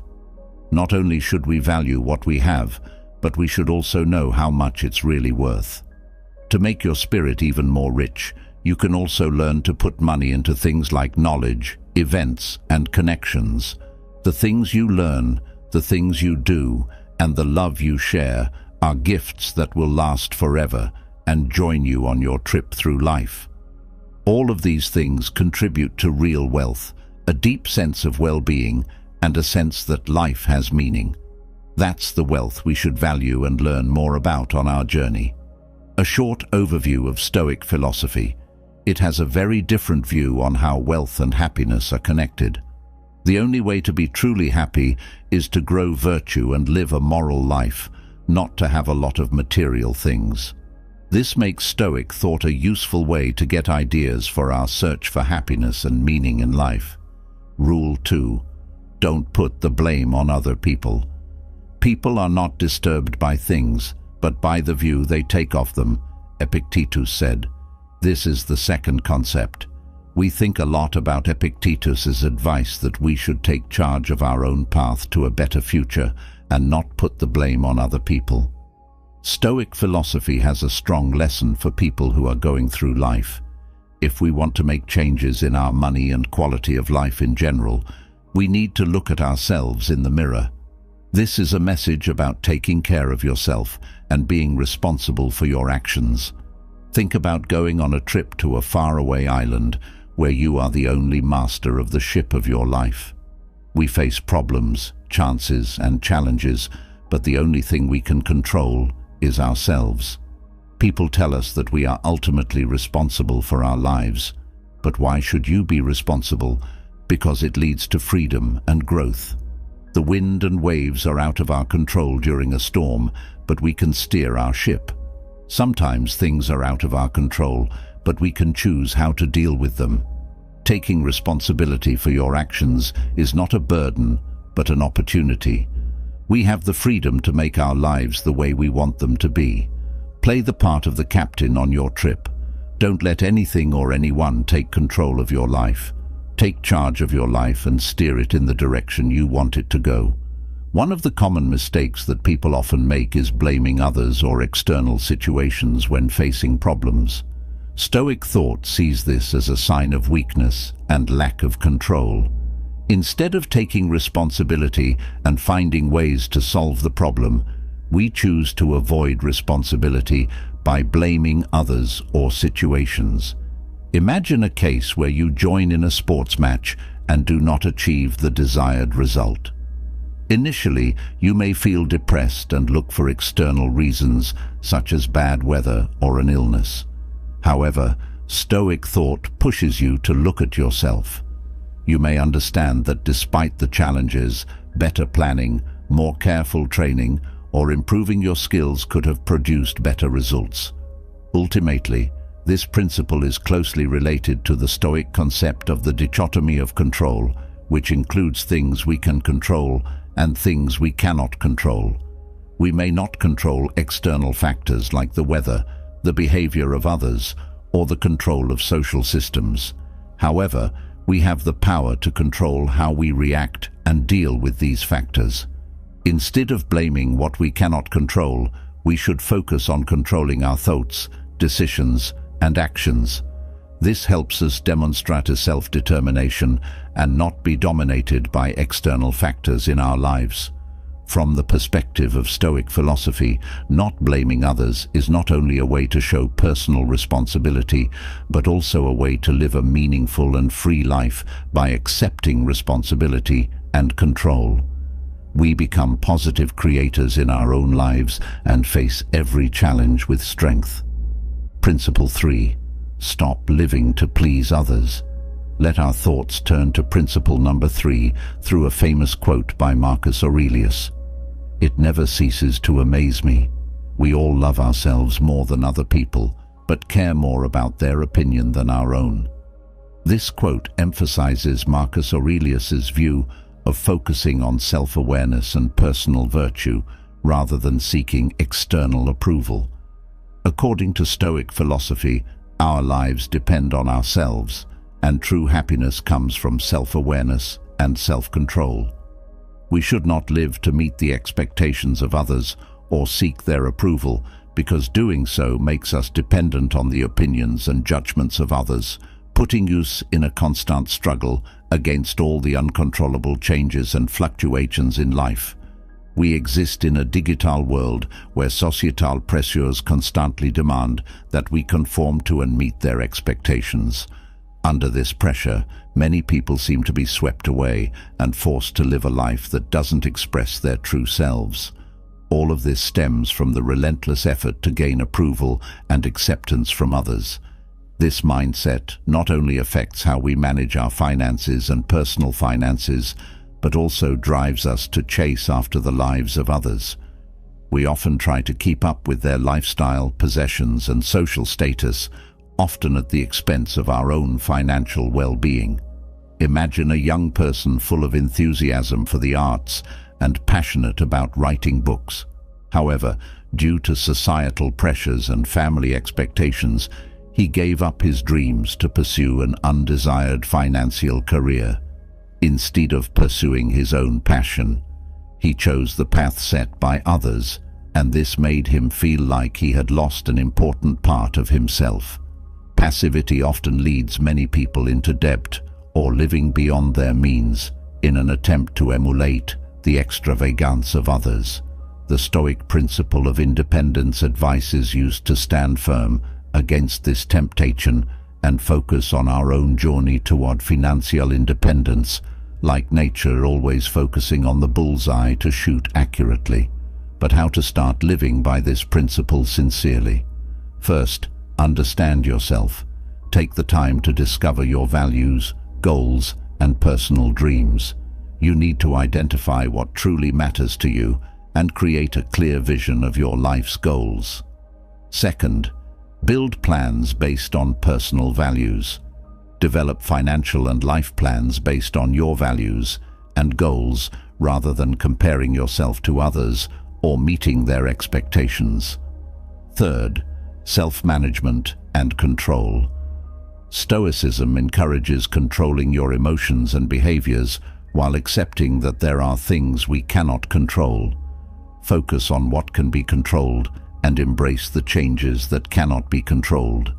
Additionally, always remember patience. Never forget that your journey is unique and the path to success is your own. Applying this principle is not always quick. It requires patience, perseverance, and self-exploration. When you stop living to please others, you not only gain control of your finances, but also of your life. Don't let societal pressure dictate your financial decisions. Pursue financial independence based on your values. With patience and perseverance, remember that this journey is yours, and you are not just a participant, but also your own unique competitor. By applying these principles, you will embark on a new journey of financial freedom and satisfaction, a profound transformation that brings significant changes to your life. Principle 4. Stop avoiding risks. When we hear the word risk instinctively, we often feel uneasy and worried. These natural emotions often limit us from reaching our full potential in life. We tend to avoid risks and fear challenges.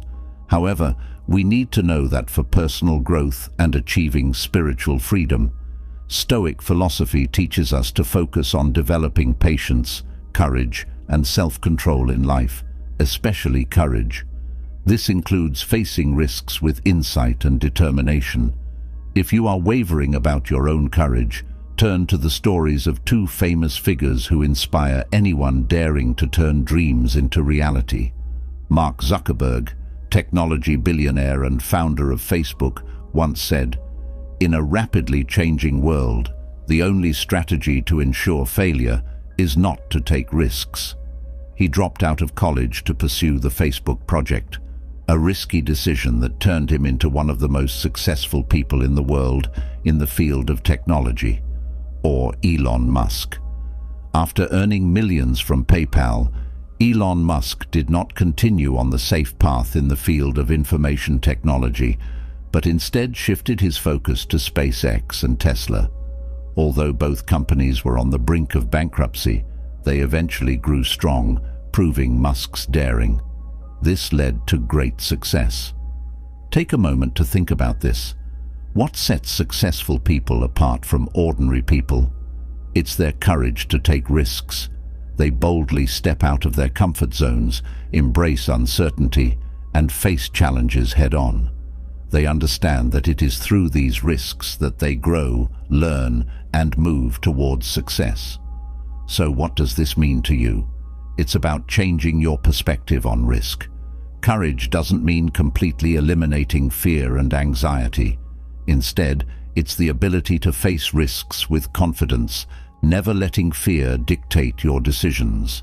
You need to understand that everything in life is temporary and cannot be fully controlled. Avoiding risks is just a waste of time and potential for your development. In our financial situation, it's the same when you take a risk by investing in a new project, exploring a different career path, or deciding to save or invest money instead of spending it on immediate pleasures. Everything may not go as you hope, but everything can turn out better than you think. Learning from risks and challenges is an important part of Stoic philosophy. We grow and develop through facing difficulties. Every failure is a lesson, and every challenge is an opportunity to become stronger. Patience and self-control are the keys to overcoming these challenges. However, please understand that when we talk about taking risks, we do not encourage reckless behavior. Stoic philosophy promotes calculated and careful risk-taking. This requires deep knowledge, wisdom, and a detailed understanding of your specific situation. This concept aligns with our previous principles of self-awareness and continuous learning. So remember that accepting risks means opening the door to opportunities and potential growth. Stoics believe that maturity and success cannot be achieved if we always stay in our comfort zone. Facing risk boldly is part of building a meaningful and prosperous life. Courage, patience, and self-control will help you confront every challenge with an attitude of openness and learn from these experiences. This will bring you closer to spiritual freedom and meaningful success in life. Principle 5. Stop ignoring your finances. Finances are an important aspect of life that we often overlook, but Stoic philosophy has given us a different perspective on this matter. We often hear that ignorance brings happiness, but when it comes to your finances, ignorance can lead to serious risks. Stoicism is a philosophy of life with a message about self-control, building a strong mindset, and deep awareness of life. This means that you need to understand your financial situation. When we start discussing applying Stoic philosophy to our financial lives, we open a door to a new world where the importance of awareness and attitude towards finances becomes clearer than ever. First and foremost, Stoic philosophy teaches us to have true awareness of our financial situation. Don't try to avoid or hide the truth about money, but open your heart to face it honestly. This not only involves counting the money in your bank account, but also understanding the source of income, managing expenses, and mastering the situation of debts. In a world where money is often put on a pedestal and counted, Stoic philosophy offers a different perspective in encouraging us to learn about ourselves and our financial situation in the most genuine way. Imagine that looking at the money in your account is not just about counting it, but also about asking yourself questions about the origin of that money, such as, what have I spent it on? Can I manage expenses more wisely? Gain clear insight into your situation and exercise self-control to make wise decisions in managing personal finances. Furthermore, Stoic philosophy not only teaches us about self-control, but also about building connections with others through understanding and empathy. You will find yourself more sensitive to the emotions and needs of others, especially in difficult times. You can share experiences and learn from those going through similar situations. This not only creates a supportive environment, but also makes people feel that they are not alone in their financial struggle. Personal responsibility is also an important aspect. We must take responsibility for our lives and not blame external factors. This means that you are the manager of your financial life and you have the right and responsibility to shape it positively. Finally, we are encouraged to live in full reality. Don't let yourself be fascinated by illusions or misconceptions about money. Instead, carefully evaluate the reality of our income, expenses, debts, savings, and investments. Remember that you are the manager of your personal finances. Pay attention and take responsibility for your money and use it as a tool to build the life of your dreams. Stop neglecting your finances and start treating them with the care and respect they deserve. Principle 6. Stop neglecting personal development in Stoic philosophy. Self-development and self-improvement are crucial aspects. Renowned Stoic philosophers like Epictetus, Seneca, and Marcus Aurelius believe that the path to true happiness lies in the cultivation of the soul and the development of the spirit. Therefore, maintaining a meaningful and purposeful life is closely linked to personal growth.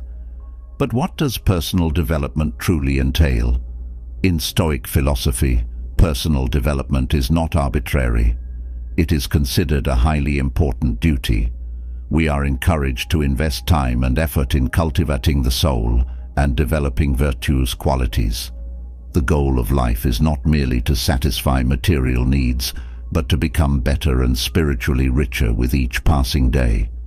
Let's view personal development as a great journey. It is not about pursuing absolute perfection, but committing to continuous growth and lifelong learning. We should not impose the pressure of perfection on ourselves. Instead, our goal is to become better and more virtuous. Every day, each new day brings us a fresh opportunity to improve our souls and develop moral virtues. Consider another aspect of personal development: self-control. This involves taking responsibility for personal growth and not allowing oneself to be entangled in weaknesses and uncontrollable situations. By maintaining self-control, we can effectively streamline the process of personal development and adapt to life's challenges. Now, let's explore a common mistake that many people make: the comfort zone. The comfort zone is where we do not face challenges and do not grow. Although it may be peaceful and stable, it is also a place of deficiency and aging. On the other hand, the growth zone is where we confront difficulties and tread the path of lifelong learning. It is where our spirit and soul are forged and strengthened. The world around us is constantly changing, and if we stop learning, we risk becoming obsolete. Just like a shark must keep moving to survive, we too must continuously learn to maintain our competitiveness. You may have questions about the feasibility of these tasks, given constraints of time and money. Remember that the value of self-control in Stoic philosophy lies in making the right decisions, not necessarily the easiest ones. This may involve prioritizing personal development over leisure activities or unnecessary expenses. What's important is not making huge sacrifices, but making conscious decisions that align with your long-term goals. From the perspective of Stoic philosophy, not neglecting personal development is an integral part of a meaningful and happy life. It is not just about improving personal skills and knowledge, but also about nurturing the soul and developing moral virtues. Personal development is not an ultimate destination, but a continuous journey of maturity and spiritual enrichment. Principle 7. Stop spending beyond your means. Stop spending beyond your means. This may sound like a simple piece of advice, but you'd be surprised how often it gets overlooked. In an era of consumerism and advertising explosion, we are often put in a position where we feel like we need more than what we actually need. Advertisements often promise that owning a new product or service will bring happiness and satisfaction. This creates unnecessary pressure to shop and spend more, even when we don't have the financial capability to do so. Stoic philosophy reminds us that true happiness doesn't depend on owning many possessions or uncontrolled shopping. Instead, it stems from controlling ourselves and seeking happiness from within. When we stop spending beyond our means, we truly begin to practice this control by not letting our needs and desires exceed what we already have. So how do we practice this principle in our daily lives? It starts with distinguishing between our needs and desires. Basic needs, like food, shelter, and clothing, are essential for life, while desires like the latest tech gadgets or luxury fashion are not necessary, really must-haves. When we understand this difference, we become better at managing our finances. Modern life often puts us in a situation of uncontrolled shopping fueled by advertising and social influence. Stoic philosophy warns us about this futile consumer trap and advises us to stay away from it. Instead of shopping to feel happy, we should find happiness in connecting with loved ones, exploring personal interests, or experiencing the tranquility of simple living. Imagine that you have saved enough money to handle any unexpected expenses without feeling panicked. Imagine the freedom from the burden of debt and having enough financial resources to spend more time with family, explore new interests, or even start your own business. Imagine a comfortable retirement life without worrying about depleting savings. All of this is entirely possible when you live within your financial means.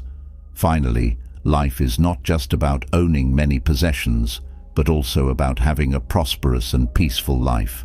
When we live within our financial means, we can create opportunities to pursue personal dreams, spend time with family and friends, and ensure financial security for the future. Stopping spending beyond your means is not just a wise financial decision, but also a way of life in accordance with Stoic philosophy to achieve self-control and contentment in life. By applying Stoic philosophy in personal financial management, we can build a prosperous, sustainable, and peaceful life. Principle 8. Stop resisting change. Principle 8. Stop resisting change. Finally, in principle number 8, we recognize that change is inevitable in life, but we often resist it. However, Stoic philosophy teaches us to accept and embrace change, understand the temporary nature of life, and adjust accordingly.